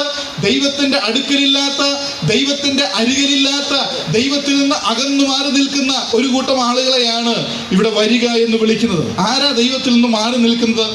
ദൈവത്തിൻ്റെ അരികിൽ നിൽക്കാതെ ദൈവത്തിൽ നിന്ന് മാറി നിൽക്കുന്ന ആരാണ്? നമുക്കറിയാം, വിശുദ്ധ ബൈബിൾ നാം വായിക്കുമ്പോൾ, ബൈബിളിലെ ആദ്യത്തെ ഗ്രന്ഥമായിരിക്കുന്ന ഉൽപ്പത്തി പുസ്തകത്തിലേക്ക് നാം വരുമ്പോൾ അവിടെ ദൈവം മനുഷ്യനെ സൃഷ്ടിക്കുകയാണ്. ദൈവം തൻ്റെ സ്വരൂപത്തിലും ഛായയിലും മനുഷ്യനെ സൃഷ്ടിക്കുന്നു. തൻ്റെ സ്വരൂപത്തിലും ഛായയിലും മനുഷ്യനെ സൃഷ്ടിച്ചു എന്ന് പറയുമ്പോൾ മനുഷ്യനുമായി സമ്പർക്കം ചെയ്യാവുന്ന വിധത്തിൽ, മനുഷ്യനുമായി ആശയവിനിമയം ചെയ്യാവുന്ന വിധത്തിൽ, മനുഷ്യനുമായി സല്ലപിക്കാവുന്ന വിധത്തിൽ, മനുഷ്യനുമായി സജീവമായിരിക്കുന്ന സ്നേഹബന്ധം, സന്തോഷകരമായിരിക്കുന്ന ബന്ധം പുലർത്താവുന്ന വിധത്തിലാണ് ദൈവം മനുഷ്യനെ സൃഷ്ടിച്ചത്. അതാണ് ദൈവത്തിൻ്റെ സ്വരൂപത്തിലും ഛായയിലും സൃഷ്ടിച്ചു എന്ന് പറഞ്ഞാൽ അർത്ഥമാക്കുന്നത്. ദൈവം അങ്ങനെ സൃഷ്ടിച്ചത് തന്നെ ദൈവം മനുഷ്യനെ അത്രമാത്രം സ്നേഹിക്കുന്നു. മനുഷ്യനെ തൻ്റെ അടുക്കൽ ഉണ്ടാകണമെന്ന്, മനുഷ്യൻ തൻ്റെ ഒപ്പം ഉണ്ടാകണമെന്ന്, തന്നോടൊപ്പം ഉണ്ടാകണമെന്ന്, തൻ്റെ അരികിൽ ഉണ്ടാകണമെന്ന് ദൈവം മനുഷ്യനെ പറ്റി ആഗ്രഹിക്കുകയാണ്. ദൈവം മനുഷ്യനെ അത്രമാത്രം സ്നേഹിക്കുന്നു. ദൈവത്തിൻ്റെ സൃഷ്ടിയിൽ തന്നെ ദൈവത്തിന് മനുഷ്യനോടുള്ള സ്നേഹം വളരെ വ്യക്തമാണ്. മനുഷ്യൻ തന്നോടൊപ്പം ഉണ്ടാകണം എന്ന് ദൈവം മനുഷ്യനെ പറ്റി ആഗ്രഹിക്കുന്നു. വിശുദ്ധ ബൈബിളിലുടനീളം നാം പഠിക്കുമ്പോൾ ദൈവത്തിൻ്റെ വലിയൊരു ആഗ്രഹമായിട്ട് വിശുദ്ധ ബൈബിൾ വെളിപ്പെടുത്തിയിരിക്കുന്നത് മനുഷ്യനോട് കൂടെ ദൈവത്തിന് വസിക്കണം, മനുഷ്യനോട് കൂടെ ദൈവത്തിന് പാർക്കണമെന്നുള്ളതാണ്. നാം ഇപ്പോൾ വായിച്ച വെളിപ്പാട് പുസ്തകത്തിൻ്റെ അവസാന അധ്യായങ്ങളിലേക്ക് വരുമ്പോൾ ദൈവം ചരിത്രത്തിൽ മനുഷ്യനോടുള്ള ബന്ധത്തിൽ നിർവഹിച്ച നിരവധി കാര്യങ്ങളെപ്പറ്റി ബൈബിളിലെ 66 പുസ്തകങ്ങൾ ഉടനീളം വായിച്ചു വന്നിട്ട് ഒടുവിലത്തെ പുസ്തകമായിരിക്കുന്ന ഈ വെളിപ്പാട് പുസ്തകത്തിൻ്റെ ഒടുവിലത്തെ അധ്യായങ്ങളിലേക്ക് വരുമ്പോൾ അവിടെ ദൈവം നിർവഹിച്ച എല്ലാ അധ്വാനങ്ങളുടെയും ഫലം എന്നുള്ള വിധത്തിൽ, അതിൻ്റെ റിസൾട്ട് എന്നുള്ള നിലയിൽ ദൈവം പറയുന്ന ഒരു വാചകമുണ്ട്. സിംഹാസനത്തിൽ നിന്നൊരു ശബ്ദം ഞാൻ കേട്ടു. എന്താണ് ആ ശബ്ദം എന്നറിയാമോ? ഇതാ മനുഷ്യരോടുകൂടെ ദൈവത്തിൻ്റെ കൂടെ. അപ്പോൾ ദൈവം മനുഷ്യനെ പറ്റി ആഗ്രഹിക്കുന്ന ഒരു കാര്യമുണ്ട്. ദൈവം മനുഷ്യനെ പറ്റി ആഗ്രഹിക്കുന്നത് മനുഷ്യൻ ദൈവത്തോടൊപ്പം ഉണ്ടായിരിക്കണം. മനുഷ്യൻ ദൈവത്തിൻ്റെ സന്നിധിയിലുണ്ടായിരിക്കണം. മനുഷ്യൻ ദൈവത്തിൻ്റെ അരികിലുണ്ടായിരിക്കണം. മനുഷ്യനും ദൈവവുമായി സജീവമായിരിക്കുന്ന സന്തോഷകരമായിരിക്കുന്ന ബന്ധത്തിൽ മുൻപോട്ട് പോകണം. ഇതാണ് ദൈവം മനുഷ്യനെ പറ്റി ആഗ്രഹിക്കുന്നത്. ഏദൻ തോട്ടത്തിൽ അങ്ങനെയായിരുന്നു. ഏദൻ തോട്ടത്തിൽ ദൈവം മനുഷ്യനുമായി സല്ലപിക്കുവാൻ, മനുഷ്യനുമായി സംസാരിക്കുവാൻ, മനുഷ്യനുമായി സമയം ചെലവഴിക്കുവാൻ ഏദൻ തോട്ടത്തിലേക്ക് വരിക പതിവുണ്ടായിരുന്നു എന്ന് ഉൽപ്പത്തി പുസ്തകം ആദ്യ അധ്യായങ്ങളിൽ നിന്ന് നമുക്ക് മനസ്സിലാക്കിയെടുക്കുവാനായിട്ട് സാധിക്കും. ഏദൻ തോട്ടത്തിൽ ദൈവവും മനുഷ്യനുമായിട്ട് അങ്ങനെ ഒരു ബന്ധമുണ്ടായിരുന്നു. മനുഷ്യൻ ദൈവത്തിൻ്റെ സന്നിധിയിലായിരുന്നു. മനുഷ്യൻ ദൈവത്തോട് കൂടെ അവിടെ പാർത്തിരുന്നു. പക്ഷെ നമുക്കറിയാം തുടർന്നുണ്ടായ സംഭവ വികാസങ്ങൾ. ഏദൻ തോട്ടത്തിലേക്ക് ഒരു സർപ്പം വരികയാണ്. പിശാച് വന്നു, സർപ്പം വന്നു, ഹവ്വയോട് സംസാരിക്കുന്നു. ഹവ്വയോട് ചോദിച്ചു, ഈ തോട്ടത്തിലെ എല്ലാ ഫലങ്ങളും നിങ്ങൾക്ക് തിന്നുവാൻ അനുവാദമുണ്ടോ? ഹവ്വ പറഞ്ഞു, എല്ലാം തിന്നാം, പക്ഷേ തോട്ടത്തിൻ്റെ നടുവിൽ നിൽക്കുന്ന വൃക്ഷത്തിൻ്റെ ഫലം തിന്നരുത് എന്ന് കൽപ്പനയുണ്ട്. തിന്നരുതെന്ന് മാത്രമല്ല തൊടുക പോലും അരുത് എന്നുള്ള കൽപ്പനയുണ്ടെന്ന് പറഞ്ഞു. പിശാച് കുറേ കാര്യങ്ങൾ ഹവ്വയോട് സംസാരിച്ചു. അതിൻ്റെ വിശദാംശങ്ങളിലേക്ക് ഞാൻ പോകുന്നില്ല. നമുക്കറിയാം പിശാച് ചില കാര്യങ്ങൾ പറഞ്ഞു. ദൈവം പറഞ്ഞതുപോലെ എല്ലാ കാര്യങ്ങൾ, സത്യാവസ്ഥ ഞാൻ പറഞ്ഞു തരാമെന്ന് പറഞ്ഞുകൊണ്ട് പിശാച് ചില കാര്യങ്ങൾ ദൈവം പറഞ്ഞതിന് നേർ വിപരീതമായിട്ട് ഹവ്വയോട് പറഞ്ഞു. ദൈവം പറഞ്ഞത് ഈ ഫലം തിന്നുന്ന നാളിൽ നീ മരിക്കുമെന്നാണ്. പിശാച് പറഞ്ഞു, മരിക്കുകയില്ല, നിശ്ചയം, നിന്റെ കണ്ണു തുറക്കും, നിങ്ങൾ ദൈവത്തെ പോലെയാകും. ഇതൊക്കെ പിശാച് പറഞ്ഞപ്പോൾ ഹവ്വ ചെയ്ത കാര്യം, പിശാച് പറഞ്ഞത് മുഴുവനും ഹവ്വ വിശ്വസിച്ചു. പിശാച് പറഞ്ഞത് മുഴുവനും ഹവ്വ വിശ്വസിക്കുമ്പോൾ അതിൻ്റെ മറുഭാഗത്ത് ഹവ്വ ചെയ്തുകൊണ്ടിരുന്ന ഒരു കാര്യം എന്നുള്ളത് ദൈവത്തെ അവിശ്വസിക്കുകയായിരുന്നു. ദൈവം പറയുന്നത് ഹവ്വ അവിശ്വസിച്ചു. വിശുദ്ധ ബൈബിളിൽ യോഹന്നാന്റെ ലേഖനത്തിൽ ദൈവത്തെ അവിശ്വസിക്കുന്നവരെ പറ്റി ഇപ്രകാരം നാം വായിക്കുന്നുണ്ട്. ദൈവത്തെ വിശ്വസിക്കാത്തവർ ദൈവത്തെ വിശ്വസിക്കായക കൊണ്ട് അവനെ അസത്യവാദിയാക്കുന്നു. ഈ ദൈവം വിശ്വസിക്കുവാൻ കൊള്ളാത്തവനാണ്, ഈ ദൈവത്തെ വിശ്വസിച്ചുകൂടാ, ഈ ദൈവം ബോഷ്ക്ക് പറയുന്നവനാണ്, ഈ ദൈവം പറഞ്ഞു വഞ്ചിക്കുന്നവനാണ് എന്ന് ഉറക്കെ പ്രഖ്യാപിക്കുകയാണ് ഒരു മനുഷ്യൻ ദൈവത്തിൽ വിശ്വസിക്കാതിരിക്കുമ്പോൾ മറുഭാഗത്ത് ചെയ്യുന്നത്. പ്രിയമുള്ളവരെ, ഹവ്വ അത് ചെയ്തു. മനുഷ്യൻ ദൈവത്തിൽ അവിശ്വാസം പ്രഖ്യാപിച്ചു, പിശാചിൽ വിശ്വാസം പ്രഖ്യാപിച്ചുകൊണ്ട് പിശാചിനെ തങ്ങളുടെ ജീവിതം അടിയറവ് വയ്ക്കുന്ന മനുഷ്യനെ, ഹവ്വയെ, ആദാമിനെ നമുക്കവിടെ കാണുവാനായിട്ട് സാധിക്കും. മനുഷ്യൻ പാപം ചെയ്തു. മനുഷ്യൻ ദൈവത്തോട് അനുസരണക്കേട് കാണിച്ചു.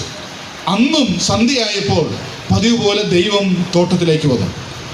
അന്ന് സന്ധ്യയ്ക്ക് വെയിലാറിയപ്പോൾ ദൈവം തോട്ടത്തിലേക്ക് വരുമ്പോൾ ദൈവം തോട്ടത്തിൽ നടക്കുന്ന ഒച്ച മനുഷ്യൻ കേട്ടു. മനുഷ്യനത് പരിചയമുണ്ട്, അതുകൊണ്ടാണ് തിരിച്ചറിഞ്ഞത്. ദൈവം തോട്ടത്തിൽ വന്നിരിക്കുന്നു, ദൈവം തോട്ടത്തിൽ നടന്നെടുക്കുകയാണ് എന്ന് മനുഷ്യൻ മനസ്സിലാക്കി. നാം അവിടെ കാണുന്നത് മനുഷ്യനും ഭാര്യയും ദൈവത്തിൻ്റെ കണ്ണിൽ പെടാതിരിക്കുവാൻ എന്നുള്ള നിലയിൽ ദൈവത്തിൻ്റെ സന്നിധിയിൽ നിന്നും ഓടി ഒളിക്കുന്ന കാഴ്ച നമുക്കവിടെ കാണുവാനായിട്ട് സാധിക്കും. അതിന് തലേന്ന് വരെ, അല്ലെങ്കിൽ പാപം ചെയ്യുന്നത് വരെ ദൈവവുമായിട്ട് സജീവമായി ബന്ധമുണ്ടായിരുന്ന മനുഷ്യൻ, ദൈവം തോട്ടത്തിൽ നടക്കുന്ന ഒച്ച കേൾക്കുവാനായിട്ട് ആകാംക്ഷയോടുകൂടെ കാതോർത്തിരിക്കുന്ന മനുഷ്യൻ, ദൈവത്തിൻ്റെ സന്നിധിയിൽ വസിച്ച മനുഷ്യൻ, ദൈവത്തിൻ്റെ അരികത്ത് വസിച്ച മനുഷ്യൻ, ആ മനുഷ്യൻ പാപം ചെയ്തു കഴിഞ്ഞപ്പോൾ ദൈവം നടക്കുന്ന ഒച്ച കേൾക്കുന്നത് പോലും ആ മനുഷ്യനെ അസ്വസ്ഥപ്പെടുത്തുകയാണ്, ആ മനുഷ്യനെ ഭീതിപ്പെടുത്തുകയാണ്. മനുഷ്യൻ ദൈവത്തിൻ്റെ സന്നിധിയിൽ നിന്നും ഓടി ഒളിക്കുന്ന കാഴ്ച നമുക്കവിടെ കാണുവാനായിട്ട് സാധിക്കും. മനുഷ്യൻ ദൈവസന്നിധിയിൽ നിന്നും ഓടി അകലുകയാണ്. ദൈവം വന്നു, ദൈവം മനുഷ്യനോട് സംസാരിച്ചു, ദൈവം മനുഷ്യന് ശിക്ഷ വിധിച്ചു. പിന്നീട് നാം കാണുന്നത് ഏദൻ തോട്ടത്തിൽ നിന്ന്, ദൈവത്തിൻ്റെ സാന്നിധ്യമുള്ള ഏദൻ തോട്ടത്തിൽ നിന്ന്, ദൈവവുമായിട്ടുള്ള കൂട്ടായ്മയുടെ സ്ഥാനമായിരിക്കുന്ന ഏദൻ തോട്ടത്തിൽ നിന്ന്, ദൈവവുമായിട്ട് സജീവമായ ബന്ധം പുലർത്തുവാൻ സാധിക്കുന്ന ഏദൻ തോട്ടത്തിൽ നിന്ന്, ദൈവത്തിൻ്റെ സന്നിധിയിൽ നിന്ന്, ദൈവത്തിൻ്റെ അരികത്തു നിന്ന് പാപം ചെയ്ത മനുഷ്യൻ പുറത്താക്കപ്പെടുകയാണ്. പ്രിയമുള്ളവരെ, അങ്ങനെ പുറത്തു പോയവനാണ് മനുഷ്യൻ, അങ്ങനെ ദൈവത്തിൽ നിന്ന് അകന്നു പോയവനാണ് മനുഷ്യൻ.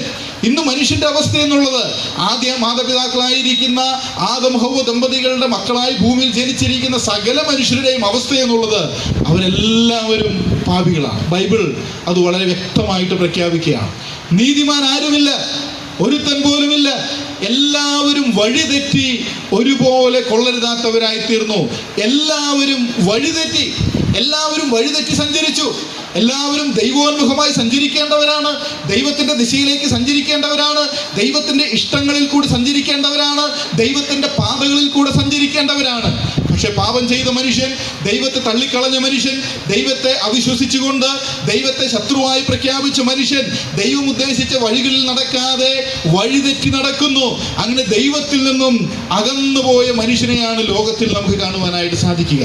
ഇന്ന് ലോകത്തിലേക്ക് നോക്കിയാൽ സകല മനുഷ്യരും, ബൈബിൾ പ്രഖ്യാപിക്കുന്നത് പോലെ സകല മനുഷ്യരും പാപികളാണ്. ബൈബിൾ ഇങ്ങനെയാണ് പറയുന്നത്, ഒരു വ്യത്യാസവുമില്ല, എല്ലാവരും പാപം ചെയ്തു, ഒരു വ്യത്യാസവുമില്ല. ആളുകളെ തമ്മിൽ താരതമ്യപ്പെടുത്തിയാൽ കുറവ് പാപം ചെയ്തവർ, കൂടുതൽ പാപം ചെയ്തവർ, അങ്ങനെയൊക്കെ ആളുകളെ വേണമെങ്കിൽ താരതമ്യപ്പെടുത്താം. പക്ഷെ പരിശുദ്ധനായിരിക്കുന്ന ദൈവം തൻ്റെ മാറ്റമില്ലാത്ത തിരുവെഴുത്തിൽ ദൈവാത്മാവിനാൽ രേഖപ്പെടുത്തി വെച്ചിരിക്കുകയാണ്, ഒരു വ്യത്യാസവുമില്ല, ആരും തമ്മിൽ യാതൊരു വ്യത്യാസവുമില്ല. എല്ലാവരും പാപം ചെയ്തു, എല്ലാവരും ഒരുപോലെ വഴിതെറ്റി, എല്ലാവരും ഒരുപോലെ കൊള്ളരുതാത്തവരായിത്തീർന്നു.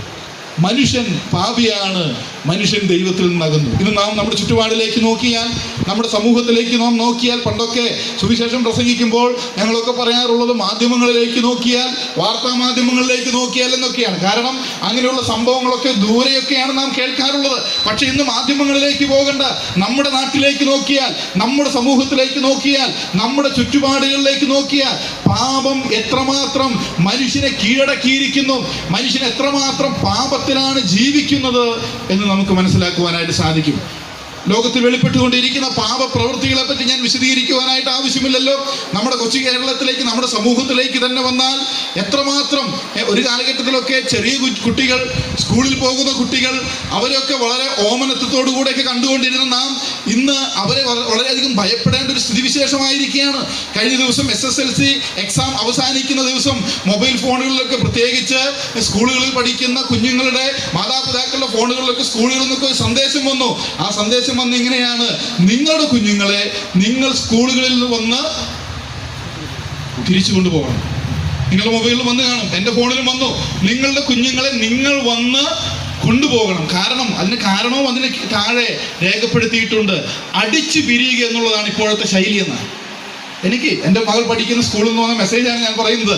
നിങ്ങളുടെ കുഞ്ഞുങ്ങളെ നിങ്ങൾ വന്ന് തിരിച്ചു കൊണ്ടുപോകുക, അടിച്ചു പിരിയുക എന്നുള്ളതാണ് ഇപ്പോഴത്തെ ശൈലി. അതിൻ്റെ പശ്ചാത്തലമൊക്കെ നമുക്ക് വ്യക്തമായിട്ട് മനസ്സിലാകും, നമുക്കറിയാം. അങ്ങനെ വളരെ ഭയാനകമായിരിക്കുന്ന ഒരു കാലഘട്ടത്തിൽ നാം എത്തിച്ചേർന്നിരിക്കുക. ലഹരി കൊച്ചു കുഞ്ഞുങ്ങളെ പോലും കീഴടക്കിക്കൊണ്ട് കിരാതമായ വിധത്തിൽ അവരുടെ വ്യക്തിത്വങ്ങളെ മാറ്റിമറിക്കുന്ന കാഴ്ച നമുക്ക് കാണുവാനായിട്ട് സാധിക്കും. എന്തുകൊണ്ടാണ് ഇങ്ങനെ സംഭവിക്കുന്നത്? എന്തുകൊണ്ടാണ് ലഹരിയൊക്കെ കഴിക്കുമ്പോൾ ഈ കൊച്ചു കുഞ്ഞുങ്ങൾ പോലും ഇങ്ങനെയൊക്കെ പ്രവർത്തിക്കുന്നതെന്ന് ചിന്തിച്ചിട്ടുണ്ടോ? പണ്ടൊക്കെ ആളുകൾ മദ്യം കഴിക്കുമായിരുന്നു. പണ്ടത്തെ ലഹരി എന്ന് പറഞ്ഞാൽ മദ്യപാനമാണ്. കള്ളു കുടിക്കും, ചാരായം കുടിക്കും, അല്ലെങ്കിൽ മദ്യം കുടിക്കും. അങ്ങനെ മദ്യം കഴിച്ച ആളുകൾ സമൂഹത്തിൽ അല്ലറ ചില്ലറ പ്രശ്നങ്ങളൊക്കെ ഉണ്ടാക്കും. ഗുരുതരമായ പ്രശ്നങ്ങളാണ്. പക്ഷേ ഇന്നത്തെ ലഹരിയുടെ ഉൽപ്പന്നങ്ങളായിരിക്കുന്ന ആളുകളൊക്കെ ചെയ്യുന്നത് വെച്ച് നോക്കുമ്പോൾ അല്ലറ ചില്ലറ പ്രശ്നങ്ങൾ എന്ന് വേണമെങ്കിൽ അവയെ പറയാം. ചില വഴക്കുകൾ ഉണ്ടാക്കും, ചെറിയ കലഹങ്ങളൊക്കെ ഉണ്ടാക്കും, വീട്ടിൽ ചെന്നാൽ പ്രശ്നങ്ങൾ ഉണ്ടാക്കും, ഭാര്യയെ തല്ലും, കുഞ്ഞുങ്ങളെ എടുത്തെറിയും, ഇതൊക്കെ ചെയ്യുമായിരുന്നു. പക്ഷേ അന്ന് ആളുകൾ, നമുക്കറിയാം, പണ്ടത്തെ ആളുകളൊക്കെ ലഹരി പിടിച്ചാലും പോലീസ് ജീപ്പിന്റെ നിറം കണ്ടാൽ അല്ലെങ്കിൽ കാക്കി കണ്ടാൽ അവർ ലഹരിയൊക്കെ പോവും. അവരൊക്കെ വളരെ മാന്യന്മാരാവും, അല്ലേ? കാരണം എന്താണെന്ന് അറിയാമോ? അവർ ലഹരി കഴിക്കുമ്പോൾ അവരുടെ സുബോധം നഷ്ടപ്പെടുന്നുണ്ട്. നമുക്ക് ഒക്കെ നമ്മുടെ സമൂഹത്തിൽ നാം വളർന്നു വരുമ്പോൾ, നമ്മുടെ വിദ്യാഭ്യാസം കൊണ്ടാകാം, നമ്മുടെ സംസ്കാരം കൊണ്ടായിരിക്കും, നമ്മുടെ കുടുംബ പശ്ചാത്തലം കൊണ്ടാകാം, നമ്മൾ തന്നെ അറിയാതെ നമുക്കൊക്കെ ഒരു മുഖം മൂടി വളർന്നു വന്നിട്ടുണ്ട്. നമ്മൾ മനഃപൂർവ്വമായിട്ടല്ല, നമ്മൾ അറിയാതെ നമുക്കൊക്കെ ഒരു മുഖം മൂടി സ്വതവേ ഉണ്ടായി വന്നിട്ടുണ്ട്. നമ്മുടെ വളർച്ചയിൽ അത് ഉണ്ടായിട്ടുണ്ട്. ആ മുഖം മൂടി വെച്ചുകൊണ്ട് നമ്മൾ ഈ ലോകത്തിൽ ജീവിക്കുക എന്ന് പറഞ്ഞാൽ, സമൂഹത്തിൽ ഇറങ്ങിയാൽ എങ്ങനെ ജീവിക്കണമെന്ന് നമുക്കറിയാം. എന്തൊക്കെ ചെയ്യാൻ പാടുണ്ട്, എന്തൊക്കെ ചെയ്യാൻ പാടില്ല എന്നുള്ളതൊക്കെ നമുക്കറിയാം. എങ്ങനെ പെരുമാറണം, ആരോട് എങ്ങനെ പെരുമാറണം എന്നൊക്കെ നമുക്ക് അറിയാം. ഒരു സുബോധത്തിന്റെ മുഖം മൂടി നമുക്കുണ്ട്. പക്ഷേ മദ്യം കഴിച്ച് ലഹരിയിൽ ആയിപ്പോകുന്ന ഒരു വ്യക്തിയെ സംബന്ധിച്ചിടത്തോളം എന്താ സംഭവിക്കുന്നത്? അദ്ദേഹത്തിന്റെ ആ സുബോധത്തിന്റെ മുഖംമൂടി അങ്ങ് പോകും. ആ സുബോധത്തിന്റെ മുഖംമൂടി പോകുമ്പോൾ സംഭവിക്കുന്നത്, അദ്ദേഹത്തിന്റെ ഉള്ളിലുള്ള യഥാർത്ഥ സ്വഭാവം പുറത്തു വരും. യഥാർത്ഥ സ്വഭാവം പുറത്തു വരും. നമുക്കറിയാം, നാർക്കോ അനാലിസിസ് എന്ന് പറഞ്ഞൊരു നമ്മുടെ പോലീസിൻ്റെ കയ്യിൽ ഒരു വിദ്യയുണ്ട്. യൂട്യൂബിലൊക്കെ നോക്കിയാൽ അതിൻ്റെ വീഡിയോസ് നമുക്ക് കിട്ടും. എന്ന് പറഞ്ഞാൽ, കുറ്റവാളിയാണെന്ന് സംശയിക്കുന്ന ഒരു വ്യക്തിയെ കൊണ്ടുവന്നിട്ട് അദ്ദേഹത്തിൻ്റെ രക്തത്തിലേക്ക് ഒരു വളരെ നിയന്ത്രിതമായ അളവിൽ അല്പം ലഹരി കടത്തി വിടുകയാണ്. നിയന്ത്രിതമായ അളവിൽ അല്പം ലഹരി അങ്ങ് കടത്തിവിടും. അങ്ങനെ ലഹരി കുത്തിവെച്ച ശേഷം അവരോട് ചോദിക്കുന്ന ചോദ്യത്തിനൊക്കെ അവരെന്ത് ചെയ്യും? സുബോധം നഷ്ടപ്പെട്ടു എന്ന് പറഞ്ഞാൽ അവരുടെ ചുറ്റിലും നിൽക്കുന്നത് പോലീസുകാരാണ്, അവരുടെ കുറ്റകൃത്യം തെളിയിക്കാനാണ് ഈ ചോദ്യം ചോദിക്കുന്നത് എന്നുള്ള ചിന്തയൊക്കെ അവർക്ക് നഷ്ടപ്പെട്ടു. അങ്ങനെ ആ ചുറ്റുപാടിനെ പറ്റിയുള്ള സുബോധം നഷ്ടപ്പെട്ടിട്ട് അവരോട് ചോദിച്ചാൽ അവർ പറയും, ചോദിച്ചതിനൊക്കെ ഉത്തരം പറയും. പ്രമാദമായിരിക്കുന്ന ഒരു കൊലക്കേസിൻ്റെ ഈ നാർക്കോ അനാലിസിസ് ദൃശ്യങ്ങളൊക്കെ യൂട്യൂബിൽ ദൃശ്യമാണ്. ആരാ വാതിൽ തുറന്നു കൊടുത്തത്? ഞാനാ തുറന്നു കൊടുത്തത്. എന്തുകൊണ്ട് അടിച്ചത്? കോടാലി കൊണ്ട് അടിച്ചത്. പോലീസുകാരോടാ പറയുന്നത്. എന്ന് പറഞ്ഞാൽ അല്പം ലഹരി അങ്ങ് ചെല്ലുമ്പോൾ എന്താ സംഭവിക്കുന്നത്? പരിസരബോധം നഷ്ടപ്പെടുക, സുബോധം നഷ്ടപ്പെട്ടിട്ട് അകത്തുള്ളത് പച്ചയായിട്ട് പുറത്തു വരും. അപ്പോൾ ലഹരി കഴിക്കുമ്പോൾ, കള്ളു കുടിക്കുമ്പോൾ, മദ്യം കഴിക്കുമ്പോൾ മനുഷ്യന് സംഭവിക്കുന്നത് അവൻ്റെ സുബോധം നഷ്ടപ്പെട്ടിട്ട് പച്ചയായിട്ട് അവൻ്റെ ഉള്ളിലുള്ള യഥാർത്ഥ സ്വഭാവം എന്താണോ, മദ്യം കഴിക്കാത്തപ്പോൾ നല്ല വ്യക്തിയാണ്, വളരെ മറ്റുള്ളവരെ സ്നേഹിക്കുന്ന വ്യക്തിയാണ്, വളരെ ഉപകാരിയായിരിക്കുന്ന വ്യക്തിയാണ്. പക്ഷേ നാം പറഞ്ഞു കേട്ടിട്ടില്ലേ, അല്പം കള്ളങ്ങോട്ട് അകത്ത് ചെന്ന് കഴിഞ്ഞാൽ പിന്നെ വേറൊരു മനുഷ്യനായിട്ട് മാറുകയാണ്, പിന്നെ മൃഗമായിട്ട് മാറുകയാണ്. കാരണം എന്താണെന്ന് അറിയാമോ? അവൻ്റെ സുബോധത്തിൻ്റെ മുഖം മൂടി മാറ്റപ്പെട്ടു. അവൻ്റെ യഥാർത്ഥ സ്വഭാവം പുറത്തു വരിക. അതാണ് മദ്യം കഴിക്കുമ്പോൾ സംഭവിക്കുന്നത്. ഇനി ഇന്നത്തെ കാലഘട്ടത്തിൽ സംഭവിക്കുന്നത് എന്താണെന്ന് അറിയാമോ? മദ്യം കഴിച്ചാൽ അവൻ്റെ സുബോധമേ നഷ്ടപ്പെടുന്നുള്ളൂ. ഇപ്പോൾ ഉപയോഗിക്കുന്ന ലഹരി ഉൽപ്പന്നങ്ങൾ ഉപയോഗിക്കുമ്പോൾ മനുഷ്യൻ്റെ ഭയം കൂടെ നഷ്ടപ്പെടുക. ഒന്നിനെയും ഭയക്കാത്തവനായിട്ട് മനുഷ്യൻ മാറി. സ്കൂളിൽ പഠിക്കുന്ന കുട്ടി സബ് ഇൻസ്പെക്ടറെ പിടിച്ച് റോട്ടിൽ അടിക്കുകയാണ്. ഓർത്തു നോക്കുക. അങ്ങനെ നാം കേൾക്കുന്ന വാർത്തകളല്ലേ, മാധ്യമങ്ങളിലൂടെ നാം അറിയുന്ന വാർത്തകളാണ്. ആർക്കും ആരെയും ഭയമില്ലാതെയായി. കൊച്ചു കുഞ്ഞുങ്ങൾക്ക് പോലും ആരെയും കൊല്ലുവാൻ ഭയമില്ലാത്തവരായിട്ട് മാറി. മാതാപിതാക്കളെ കൊല്ലുവാൻ ഭയമില്ലാത്തവരായിട്ട് കൊച്ചു കുഞ്ഞുങ്ങൾ പോലും മാറുന്നു. ഭയാനകമായിരിക്കുന്ന ഒരു കാഴ്ച. ലഹരിയാണ് നാം അതിന് കുറ്റം പറയുന്നത്. അങ്ങനെ തന്നെയാണ്, ലഹരിയാണ് അതിന് കാരണമായി തീർന്നിരിക്കുന്നത്. എന്നാൽ അതിൽ അടങ്ങിയിരിക്കുന്ന മറ്റൊരു സത്യം എന്നുള്ളത്, ലഹരി ഒരുത്തൻ്റെ രക്തത്തിൽ ചെല്ലുമ്പോൾ, ഒരുവരുടെ രക്തത്തിൽ ചെല്ലുമ്പോൾ അവന് അല്ലെങ്കിൽ അവൾക്ക് ഇതൊക്കെ ചെയ്യുവാൻ സാധിക്കുന്നുണ്ടെങ്കിൽ അവൻ്റെ സുബോധത്തിൻ്റെയും ഭയത്തിൻ്റെയും മുഖമൂടികൾ മാറിപ്പോയത് കൊണ്ടാണ്. ആ ലഹരി ഉൽപ്പന്നത്തിൻ്റെ ഫലമായിട്ട് പുറത്തു വരുന്ന സ്വഭാവമാണ് അവരുടെ യഥാർത്ഥ സ്വഭാവം. അതാണ് യഥാർത്ഥ സ്വഭാവം. നല്ല കുടുംബ പശ്ചാത്തലത്തിൽ വളർന്നു വരുമ്പോൾ അതിനൊരു മുഖം മൂടി വരുന്നെന്ന് മാത്രം. നല്ല വിദ്യാഭ്യാസം ലഭിക്കുമ്പോൾ, നല്ല സമൂഹത്തിൽ വളർന്നു വരുമ്പോൾ അതിനൊരു മുഖം മൂടി ഉണ്ടാകുന്നെന്ന് മാത്രം. അല്ലെങ്കിൽ മതപരമായിട്ടുള്ള കുറേ മൂല്യങ്ങൾ കിട്ടുമ്പോൾ അതിനൊരു മുഖം മൂടി ഉണ്ടാകുന്നെന്ന് മാത്രം. എന്നാൽ അവൻ്റെ അകത്തെ യഥാർത്ഥ സ്വഭാവം നാം ഈ കാണുന്ന സ്വഭാവ സവിശേഷത. ഞാൻ പറഞ്ഞു വന്നത്, മനുഷ്യനിൽ പാപമുണ്ട്, മനുഷ്യൻ പാപിയാണ്, മനുഷ്യൻ ദൈവത്തിൽ നിന്ന് അകന്നവനാണ്. ഒരുപക്ഷെ സമൂഹത്തെ ഭയന്നുകൊണ്ടോ, സംസ്കാരത്തെ ഭയന്നുകൊണ്ടോ, മറ്റുള്ളവരെ ഭയന്നുകൊണ്ടോ ഒക്കെ, അല്ലെങ്കിൽ പല സ്വാധീനങ്ങൾ കൊണ്ട് നമ്മളൊന്നും പലതും ചെയ്യുന്നുണ്ടായിരിക്കില്ല. പക്ഷെ ലോകത്തിൽ ജനിച്ച് ജീവിക്കുന്ന മനുഷ്യനെ സംബന്ധിച്ചിടത്തോളം അവൻ്റെ ഹൃദയത്തെ കാണുന്ന, അവൻ്റെ അന്തരംഗങ്ങളെ കാണുന്ന ദൈവം പറയുകയാണ്, ഒരു വ്യത്യാസവുമില്ല, എല്ലാവരും പാപം ചെയ്തു. ഒരു വ്യത്യാസവുമില്ല, എല്ലാവരും വഴിതെറ്റി. ഒരു വ്യത്യാസവുമില്ല, എല്ലാവരും കൊള്ളരുതാത്തവരായിട്ട്. ഇതാണ് ലോകത്തിന്റെ അവസ്ഥ. എന്നെ കേൾക്കുന്ന ഈ ശബ്ദപരിധിയിൽ ഞങ്ങളെ ശ്രവിക്കുന്ന പ്രിയമുള്ളവരെ, ഒരുപക്ഷെ നമുക്ക് നമ്മെപ്പറ്റി തന്നെ നല്ല അഭിപ്രായം ഉണ്ടായിരിക്കാം. നമ്മുടെ അയൽവാസികളോട് നമ്മെപ്പറ്റി ചോദിച്ചാൽ ഒരുപക്ഷെ അവർ നല്ല അഭിപ്രായമായിരിക്കും നമ്മെപ്പറ്റി പറയുക. നല്ല പ്രവൃത്തികളൊക്കെ ചെയ്യുന്ന ആളുകളായിരിക്കാം, മറ്റുള്ളവരെ സഹായിക്കുന്നവരായിരിക്കാം. കുറേ നല്ല ഗുണഗണങ്ങൾ നമ്മിലുണ്ട്, ഇല്ലെന്ന് ഞങ്ങൾ പറയുന്നില്ല, ഞങ്ങൾ അങ്ങനെ പറയുന്നില്ല. പക്ഷേ എന്തൊക്കെ ഗുണഗണങ്ങൾ നമ്മിലുണ്ടെങ്കിലും, എന്തൊക്കെ നല്ല ഗുണങ്ങൾ എന്ന് മറ്റുള്ളവർ വിളിക്കുന്ന ഗുണവിശേഷങ്ങൾ നമ്മിലുണ്ടെങ്കിലും, ദൈവവചനം പറയുന്നു നമ്മൾ പാപികളാണ്. താങ്കൾ ഒരു പാപിയാണ്. നല്ല ഗുണങ്ങളുണ്ട്, ശരി തന്നെ. വിശുദ്ധ ബൈബിൾ സഭാപ്രസംഗിയുടെ പുസ്തകത്തിൽ ഇങ്ങനെയാണ് പറയുന്നത്, തിന്മ ചെയ്യാതെ നന്മ മാത്രം ചെയ്യുന്ന ഒരു നീതിമാനുമില്ല. നന്മ മാത്രം ചെയ്യുന്ന ഒരു നീതിമാനുമില്ല. കുറെ നന്മകളൊക്കെ ചെയ്യുന്നുണ്ട്. പക്ഷെ ദൈവം എന്നെയും നിങ്ങളെയും അംഗീകരിക്കണമെങ്കിൽ, ദൈവം താങ്കളെ കൈക്കൊള്ളണമെങ്കിൽ, ദൈവത്തിന് കൊള്ളാകുന്നവനായി താങ്കൾ മാറണമെങ്കിൽ, ദൈവത്തിന്റെ അംഗീകാരം താങ്കൾക്ക് ലഭിക്കണമെങ്കിൽ ഒരു തിന്മയുമില്ലാതെ നന്മ മാത്രം ചെയ്യുന്ന നീതിമാനായിട്ടിരിക്കണം. അങ്ങനെയുള്ള ഒരു ഒറ്റ മനുഷ്യനും ലോകത്തിലില്ല എന്നുള്ളതാണ് ബൈബിൾ പ്രഖ്യാപിക്കുന്ന സത്യം. അപ്പോൾ സകല മനുഷ്യരും പാപികളാണ്. പാപമുഖാന്തരം ദൈവത്തിൽ നിന്ന് അകന്നു പോയവരാണ് സകല മനുഷ്യരും ദൈവത്തിൽ നിന്ന് പാപത്താൽ അകന്നു പോയവരാണ്. ദൈവം വിളിക്കുന്നു, വരിക. ആരെയാണ് വിളിക്കുന്നത്? അകന്നുപോയവരെ. ദൈവത്തിൻ്റെ ചാരത്ത് നിൽക്കണമെന്ന് ദൈവം ആഗ്രഹിക്കുന്ന മനുഷ്യൻ, ആ മനുഷ്യൻ ദൈവത്തോട് അവിശ്വാസം പ്രഖ്യാപിച്ച് ദൈവത്തെ തള്ളിക്കളഞ്ഞുകൊണ്ട് ദൈവത്തെ ശത്രുവായി പ്രഖ്യാപിച്ചുകൊണ്ട് ദൈവത്തിൻ്റെ സന്നിധിയിൽ നിന്നും ദൂരത്തോടി ഒളിക്കുന്ന മനുഷ്യൻ, ദൈവത്തെ പറ്റി കേൾക്കുന്നത് അലർജിയായിട്ട് കാണുന്ന മനുഷ്യൻ, ദൈവത്തെ പറ്റി ചിന്തിക്കുവാൻ ഇഷ്ടമില്ലാത്ത മനുഷ്യൻ, ദൈവം എന്നെ പറ്റി എന്ത് ആഗ്രഹിക്കുന്നു എന്ന് ചിന്തിക്കുവാൻ മെനക്കെടാത്ത മനുഷ്യൻ, ദൈവത്തെ തള്ളിക്കളയുന്ന മനുഷ്യൻ, ദൈവത്തിൽ നിന്ന് അകന്നുപോയ മനുഷ്യൻ, ആ മനുഷ്യനെ ദൈവാത്മാവ് വിളിക്കുകയാണ്, വരിക. ഇന്ന് ദൈവാത്മാവ് നിങ്ങളെ വിളിക്കുകയാണ്. നാം ഇവിടെ വായിക്കണം, വായിച്ച 17-ാം വാക്യത്തിൽ ഇപ്രകാരമാണ് വായിക്കുന്നത്, ദാഹിക്കുന്നവൻ വരട്ടെ. നമ്മൾ പറഞ്ഞു വരിക എന്ന് വിളിക്കുമ്പോൾ അരികിലില്ലാത്തവനെയാണ് വരിക എന്ന് പറഞ്ഞുകൊണ്ട് അരികിലേക്ക് വിളിക്കുന്നത്. ഇവിടെ വീണ്ടും പറയുകയാണ്, ദാഹിക്കുന്നവൻ വരട്ടെ. പ്രിയമുള്ളവരെ, ലോകജനം ഒന്നടങ്കം വലിയ ദാഹത്തിലാണ്, ലോകജനം ഒന്നടങ്കം വലിയ ഉഷ്ണത്തിലാണ്. അവർ ശാന്തിക്ക് വേണ്ടി ദാഹിക്കുകയാണ്. എന്തോ ഒന്ന് നഷ്ടപ്പെട്ടിട്ടുണ്ടെന്ന് മനുഷ്യർക്കൊക്കെ ബോധ്യമുണ്ട്. അതുകൊണ്ടാണ് മനുഷ്യന് സംതൃപ്തിയില്ലാത്തത്. മനുഷ്യൻ തൃപ്തിക്ക് ആരാ വെറുതെ ഇരിക്കുന്നത്? എല്ലാവരും നെട്ടോട്ടമാണ്, എല്ലാവരും അധ്വാനമാണ്, എല്ലാവരും എന്തിൻ്റെയൊക്കെ പുറകെ ഓടുകയാണ്. എന്ത് സംതൃപ്തി ലഭിക്കുന്നില്ല. ധാരാളം പണമുണ്ടാക്കി, സംതൃപ്തിയില്ല. ഒരുപക്ഷെ വളരെ പ്രശസ്തിയുണ്ട്, സ്വാധീനമുണ്ട്, കൂടെ കുറെ ആളുകളുണ്ട്, കുറേ കാര്യങ്ങൾ നേടിയെടുക്കുവാനായിട്ട് സാധിച്ചിട്ടുണ്ട്, ഇനിയും കുറെ സ്വപ്നങ്ങൾ നേടിയെടുക്കുവാനായിട്ട് നെട്ടോട്ടം ഓടുകയാണ്. പക്ഷേ എന്തൊക്കെ നേടിയെടുത്തിട്ടും സമാധാനം ലഭിക്കുന്നില്ല, സംതൃപ്തി ലഭിക്കുന്നില്ല. എന്ത് ചെയ്തിട്ടും സംതൃപ്തി ലഭിക്കാതെ മനുഷ്യൻ നെട്ടോട്ടം ഓടുകയാണ്. മനുഷ്യൻ എന്തിനോ വേണ്ടി ദാഹിക്കുകയാണ്. ഡയറ്റീഷ്യന്മാരൊക്കെ പറയുന്ന ഒരു കാര്യമുണ്ട്. മനുഷ്യർ പലപ്പോഴും തെറ്റിദ്ധരിക്കുന്ന ഒരു കാര്യം, അവർ പറയുന്നത് ഇങ്ങനെയാണ്, ചിലപ്പോൾ നമുക്ക് ദാഹിക്കുകയായിരിക്കും, പക്ഷെ അതിനെ വിശപ്പായിട്ട് തെറ്റിദ്ധരിക്കും. ദാഹത്തെ വിശപ്പായിട്ട് മനുഷ്യർ എല്ലാവരും സംഭവിക്കുന്ന ഒരു കാര്യമാണ്. ദാഹിക്കുമ്പോൾ തലച്ചോറിൽ ദാഹത്തിൻ്റെയും വിശപ്പിൻ്റെയും ഒക്കെ കാര്യങ്ങൾ കൈകാര്യം ചെയ്യുന്ന ഒരേ ഭാഗമായതുകൊണ്ടാണെന്നാണ് അവർ പറയുന്നത്. അതുകൊണ്ട് ചില സമയങ്ങളിൽ ദാഹത്തെ വിശപ്പായിട്ട് തെറ്റിദ്ധരിക്കും. ദാഹത്തെ വിശപ്പായിട്ട് തെറ്റിദ്ധരിക്കുമ്പോൾ എന്ത് സംഭവിക്കും? ഭക്ഷണം കഴിക്കും. പക്ഷേ അവിടെ അതിൻ്റെ മറുവശത്ത് സംഭവിക്കുന്നത് ദാഹം തൃപ്തിപ്പെടുകയില്ല, ദാഹത്തിന് തൃപ്തി ഉണ്ടാകുകയില്ല, ദാഹം ശമിപ്പിക്കപ്പെടുകയില്ല, ശരീരത്തിന് ആവശ്യമായിരിക്കുന്ന ജലം കിട്ടുകയില്ല, ജീവജലം കിട്ടാതെ വരുന്നു. അങ്ങനെ ശരീരത്തിന് പ്രശ്നം സംഭവിക്കാമെന്നാണ് അവർ പറയുന്നത്. പ്രിയമുള്ളവർ, ലോകത്തിലെ ജനത്തിന് എന്തോ കുറവുണ്ടെന്നറിയാം.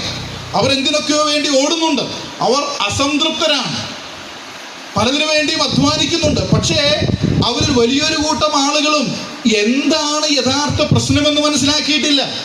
എന്താണ് എൻ്റെ അസംതൃപ്തിക്ക് കാരണം, എനിക്ക് എന്താ കുറവുള്ളതെന്ന് തിരിച്ചറിയുന്ന കാര്യത്തിൽ മനുഷ്യരിൽ അനേകർ പരാജയപ്പെടുകയാണ്. പ്രിയമുള്ളവരെ, നിങ്ങളുടെ പ്രശ്നം എന്താണെന്നറിയാമോ? അങ്ങനെയുള്ള ആരെങ്കിലും ഞങ്ങളെ കേൾക്കുന്നുണ്ടെങ്കിൽ, എന്തൊക്കെ ചെയ്തിട്ടും എന്തോ ഒരു അസംതൃപ്തി എൻ്റെ ജീവിതത്തിൽ ഇനിയുമുണ്ട്, എന്താണ് പ്രശ്നമെന്ന് മനസ്സിലാകുന്നില്ല, അങ്ങനെയുള്ള ആരെങ്കിലും ഞങ്ങളെ കേൾക്കുന്നുണ്ടെങ്കിൽ, പ്രിയമുള്ളവരെ, നിങ്ങളുടെ പ്രശ്നമാണ് ഇവിടെ പറഞ്ഞിരിക്കുന്നത്. നിങ്ങൾക്കൊരു ദാഹമുണ്ട്, നിങ്ങൾക്ക് നഷ്ടപ്പെട്ടു പോയൊരു കാര്യമുണ്ട്, നിങ്ങൾക്ക് ഇല്ലാതിരിക്കുന്ന ഒരു കാര്യമുണ്ട്. വിശുദ്ധ ബൈബിൾ പഠിക്കുമ്പോൾ ഈ ദാഹം എന്താണെന്ന് വളരെ വ്യക്തമാക്കുന്നുണ്ട്. മനുഷ്യന്റെ ആത്മാവ് ദൈവത്തിനു വേണ്ടി ദാഹിക്കുകയാണ്. മനുഷ്യന്റെ ആത്മാവ് ദൈവത്തിനു വേണ്ടി ദാഹിക്കുകയാണ്. ദൈവത്തിന്റെ സാദൃശ്യത്തിൽ, ദൈവത്തിന്റെ സ്വരൂപത്തിൽ, ദൈവത്തോടൊപ്പം വസിക്കുന്നതിന് വേണ്ടി സൃഷ്ടിക്കപ്പെട്ടവനാണ് മനുഷ്യൻ.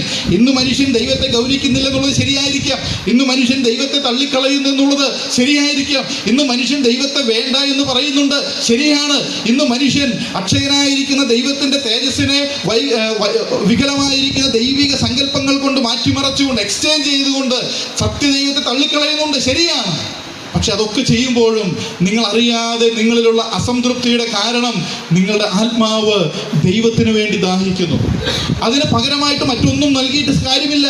ഈ ദാഹത്തെ തെറ്റിദ്ധരിച്ചുകൊണ്ട് പണം കിട്ടാഞ്ഞിട്ടാണ് അസംതൃപ്തി എന്ന് ചിന്തിച്ചുകൊണ്ട് അനേകർ പണത്തിന് പുറകെ പായുകയാണ്. പ്രശസ്തി ലഭിക്കാഞ്ഞിട്ടാണ് അസംതൃപ്തി എന്ന് കരുതിക്കൊണ്ട് പ്രശസ്തിക്ക് പുറകെ അനേകർ പായുകയാണ്. വിദ്യാഭ്യാസം ഇല്ലാത്തത് കൊണ്ടാണ് അസംതൃപ്തി എന്ന് കരുതിക്കൊണ്ട് വളരെ പ്രായമായിട്ട് വിദ്യാഭ്യാസത്തിന് പുറകെ പായുന്ന ആളുകളുണ്ട്. മോശമല്ല, നല്ല കാര്യമാണ്. പക്ഷേ ഇതുകൊണ്ടൊന്നും ദാഹം ശമിപ്പിക്കപ്പെടുകയില്ല. കാരണം നിങ്ങളുടെ ദാഹത്തിന് കാരണം നിങ്ങൾക്ക് ദൈവമില്ല എന്നുള്ളത് കൊണ്ടാണ്. ഒരുപക്ഷെ നിങ്ങൾ ഭക്തരായിരിക്കാം, ഞങ്ങൾ കേൾക്കുന്ന പ്രിയപ്പെട്ടവർ ഭക്തരായിരിക്കാം, നിങ്ങൾ ആരാധനാലയങ്ങളിൽ പോകുന്നവരായിരിക്കാം, പ്രാർത്ഥിക്കുന്നവരായിരിക്കാം, അതൊന്നും ഞങ്ങൾ നിഷേധിക്കുന്നില്ല. പക്ഷേ നിങ്ങൾക്ക് ദൈവമുണ്ടോ? നിങ്ങളുടെ ഹൃദയങ്ങളിൽ ദൈവമുണ്ടോ? നിങ്ങളുടെ ഭവനങ്ങളിൽ ദൈവമുണ്ടോ? അതില്ലാത്തിടത്തോളം നിങ്ങളുടെ അസംതൃപ്തിക്ക് ശമനം വരികയില്ല, നിങ്ങളുടെ ദാഹം ശമിക്കുകയില്ല. ബൈബിളിൽ പഴയ നിയമത്തിൽ യെശയ്യാ പ്രവചനത്തിൽ 59-ാം അധ്യായത്തിൽ ദൈവം ഇപ്രകാരം പറയുന്ന ഒരു പ്രസ്താവനയുണ്ട്: നിങ്ങളുടെ പാപമത്രേ എന്നെയും നിങ്ങളെയും തമ്മിൽ അകറ്റി നിർത്തുന്നത്. പാപിയായിരിക്കുന്ന മനുഷ്യന് ഭക്തിയോടെ ജീവിക്കുവാൻ സാധിക്കും. പാപിയായിരിക്കുന്ന മനുഷ്യന് വേദഗ്രന്ഥങ്ങൾ പാരായണം ചെയ്യുവാൻ, പഠിക്കുവാൻ സാധിക്കും. പാപിയായിരിക്കുന്ന മനുഷ്യന് ദൈവാലയങ്ങളിൽ പോകുവാനായിട്ട് സാധിക്കും, അവർക്ക് പ്രാർത്ഥിക്കുവാനായിട്ട് സാധിക്കും, അവർക്ക് സൽപ്രവൃത്തികൾ ചെയ്യുവാനായിട്ട് സാധിക്കും. പക്ഷേ ദൈവം പറയുകയാണ്, ഇതൊക്കെ നിങ്ങൾക്ക് ചെയ്യുവാനായിട്ട് സാധിക്കും. പക്ഷേ പാപിയായിരിക്കുന്ന മനുഷ്യന് ദൈവവുമായിട്ട് ബന്ധമില്ല. പാപിയായിരിക്കുന്ന മനുഷ്യന് ദൈവമില്ല. നിങ്ങൾക്ക് നഷ്ടപ്പെട്ടിരിക്കുന്നത്, നിങ്ങൾക്ക് ഇല്ലാതെയായിരിക്കുന്നത് ദൈവമാണ്. ആ ദൈവത്തെ മടക്കി ലഭിച്ചെങ്കിൽ മാത്രമേ, ദൈവത്തെ ലഭിച്ചെങ്കിൽ മാത്രമേ, ദൈവം നിങ്ങളിൽ വന്നെങ്കിൽ മാത്രമേ നിങ്ങളുടെ ദാഹത്തിന് ശമനമുണ്ടാകുകയുള്ളൂ. ഇവിടെ ദൈവാത്മാവ് സഭയോട് ചേർന്ന് വിളിക്കുകയാണ്, വരിക, ദാഹിക്കുന്നവൻ വരട്ടെ. ദൈവം നമ്മെ വിളിക്കുക. ഇങ്ങനെ വരിക എന്ന് ദൈവാത്മാവ് വിളിക്കുമ്പോൾ ഇവിടെ എഴുതിയിട്ടില്ലെങ്കിലും ഒരു കാര്യം അതിനോട് ചേർത്ത് പറയാതെ പോകുവാനായിട്ട് നിവൃത്തിയില്ല. മനുഷ്യൻ ദൈവത്തിൽ നിന്ന് അകന്നു പോയവനാണ്. മനുഷ്യൻ ദൈവത്തെ തള്ളിക്കളഞ്ഞുകൊണ്ട് മുൻപോട്ട് പോയവനാണ്. നാം നേരത്തെ പറഞ്ഞ യെശയ്യാ പ്രവചനത്തിലെ വാക്യം, ദൈവത്തിൻ്റെ വചനം ഇപ്രകാരമാണ്: പാപം എന്നെയും നിങ്ങളെയും തമ്മിൽ അകറ്റി നിർത്തിയിരിക്കുന്നുള്ളതാണ്. അപ്പോൾ മനുഷ്യൻ്റെ പാപം ദൈവത്തെയും മനുഷ്യനെയും തമ്മിൽ ഭിന്നിപ്പിക്കുന്നതാണ്. മനുഷ്യൻ്റെ പാപം ദൈവത്തിൽ നിന്ന് മനുഷ്യനെ അകറ്റി നിർത്തുന്നതാണ്. മനുഷ്യൻ്റെ പാപം ദൈവത്തിങ്കിലേക്ക് വരാതെ വണ്ണം മനുഷ്യനെ തടയുന്ന ഒരു കാര്യമാണ്. സങ്കീർത്തനങ്ങൾ നാം ഇങ്ങനെ വായിക്കുന്നുണ്ട്: സകല ജഡവും പ്രാർത്ഥന കേൾക്കുന്നവനായുള്ള 65-ാം സങ്കീർത്തനം, പ്രാർത്ഥന കേൾക്കുന്നവനായുള്ളവേ സകല ജഡവും നിന്റെ അടുക്കിലേക്ക് വരുന്നു. അടുത്ത വാചകത്തിൽ പറയുന്നത്, എൻ്റെ അകൃത്യങ്ങൾ എൻ്റെ നേരെ അതിബലമായിരിക്കുന്നു. ദൈവം പ്രാർത്ഥന കേൾക്കുന്നവനാണെന്ന് തിരിച്ചറിഞ്ഞുകൊണ്ട്, ദൈവം പ്രാർത്ഥന കേൾക്കുമെന്നുള്ള പ്രത്യാശയോടുകൂടെ ദൈവത്തിൻ്റെ അടുക്കിലേക്ക് വരുവാൻ മനുഷ്യൻ വെമ്പുകയാണ്. ദൈവത്തിൻ്റെ അടുക്കിലേക്ക് വരുവാൻ മനുഷ്യൻ ശ്രമിക്കുകയാണ്. പക്ഷെ അടുത്ത വാചകത്തിൽ പറയാണ്, അങ്ങനെ ശ്രമിക്കുമ്പോൾ എൻ്റെ അകൃത്യങ്ങൾ എൻ്റെ നേരെ അതിബലമായിരിക്കുന്നു. എനിക്ക് മുൻപോട്ട് പോകുവാൻ സാധിക്കുകയില്ല. അകൃത്യം എന്നിലുള്ളിടത്തോളം, പാപം എന്നിലുള്ളിടത്തോളം, ഒരു മനുഷ്യൻ പാപിയായിരിക്കുന്നിടത്തോളം ദൈവത്തിൻ്റെ സന്നിധിയിലേക്ക് മുൻപോട്ട് ചെല്ലുവാൻ, ദൈവത്തിൻ്റെ അരികിലേക്ക് ചെല്ലുവാൻ അവന് സാധിക്കുകയില്ല. കാരണം ദൈവത്തിൻ്റെ അടുക്കിലേക്ക് അടുക്കുന്നതിൽ നിന്നും അവൻ്റെ അകൃത്യം, അവൻ്റെ പാപം അവനെതിരെ ശക്തമായിട്ട് നിലകൊള്ളുകയാണ്. അങ്ങനെയാണെങ്കിൽ വരിക എന്ന് ദൈവാത്മാവ് വിളിക്കുമ്പോൾ വരാനായിട്ടൊരു മാർഗം കൂടെ ഉണ്ടാകണ്ടേ? ദൈവത്തിൻ്റെ അടുക്കിലേക്ക് ആ വിളി കേട്ട് ചെല്ലുവാനായിട്ട് ഒരു മാർഗം വേണ്ടേ? ഈ തടസ്സമൊന്നും നീങ്ങിക്കിട്ടണ്ടേ? എൻ്റെ നേരെ അതിബലമായി നിൽക്കുന്ന അകൃത്യത്തിന് ഒരു പരിഹാരം വരുത്തണ്ടേ? എങ്കിൽ മാത്രമല്ല ദൈവത്തിലേക്ക് വരുവാനായിട്ട് സാധിക്കുകയുള്ളൂ. പ്രിയമുള്ള ഒരു വിശുദ്ധ ബൈബിളിൽ നിന്നും ഒരു വാക്യം കൂടെ നമുക്ക് വായിക്കാം. യോഹന്നാന്റെ സുവിശേഷം 14-ാം അധ്യായം 6-ാം വാക്യം. യോഹന്നാന്റെ സുവിശേഷം 14-ാം അധ്യായം 6-ാം വാക്യം. യേശു അവനോട്, ഞാൻ തന്നെ വഴിയും സത്യവും ജീവനുമാകുന്നു. ഞാൻ മുഖാന്തരമല്ലാതെ ആരും പിതാവിൻ്റെ അടുക്കൽ എത്തുന്നില്ല. നമുക്ക് വളരെ പരിചയമുള്ളൊരു വാക്യമാണ്. ബൈബിളിൽ നിന്ന് വളരെ നന്നായിട്ട് നമുക്ക് അറിയാവുന്നൊരു വാക്യമാണ്. യേശു പറയുകയാണ്, ഞാൻ തന്നെ വഴിയും സത്യവും ജീവനുമാകും. ഞാൻ തന്നെയാണ് വഴി. എന്തിനുള്ള വഴിയാണെന്ന് തുടർന്ന് വ്യക്തമാക്കുകയാണ്. ഞാൻ മുഖാന്തരമല്ലാതെ ആരും പിതാവിങ്കിലേക്ക്, ആരും ദൈവത്തിങ്കിലേക്ക് എത്തുന്നില്ല.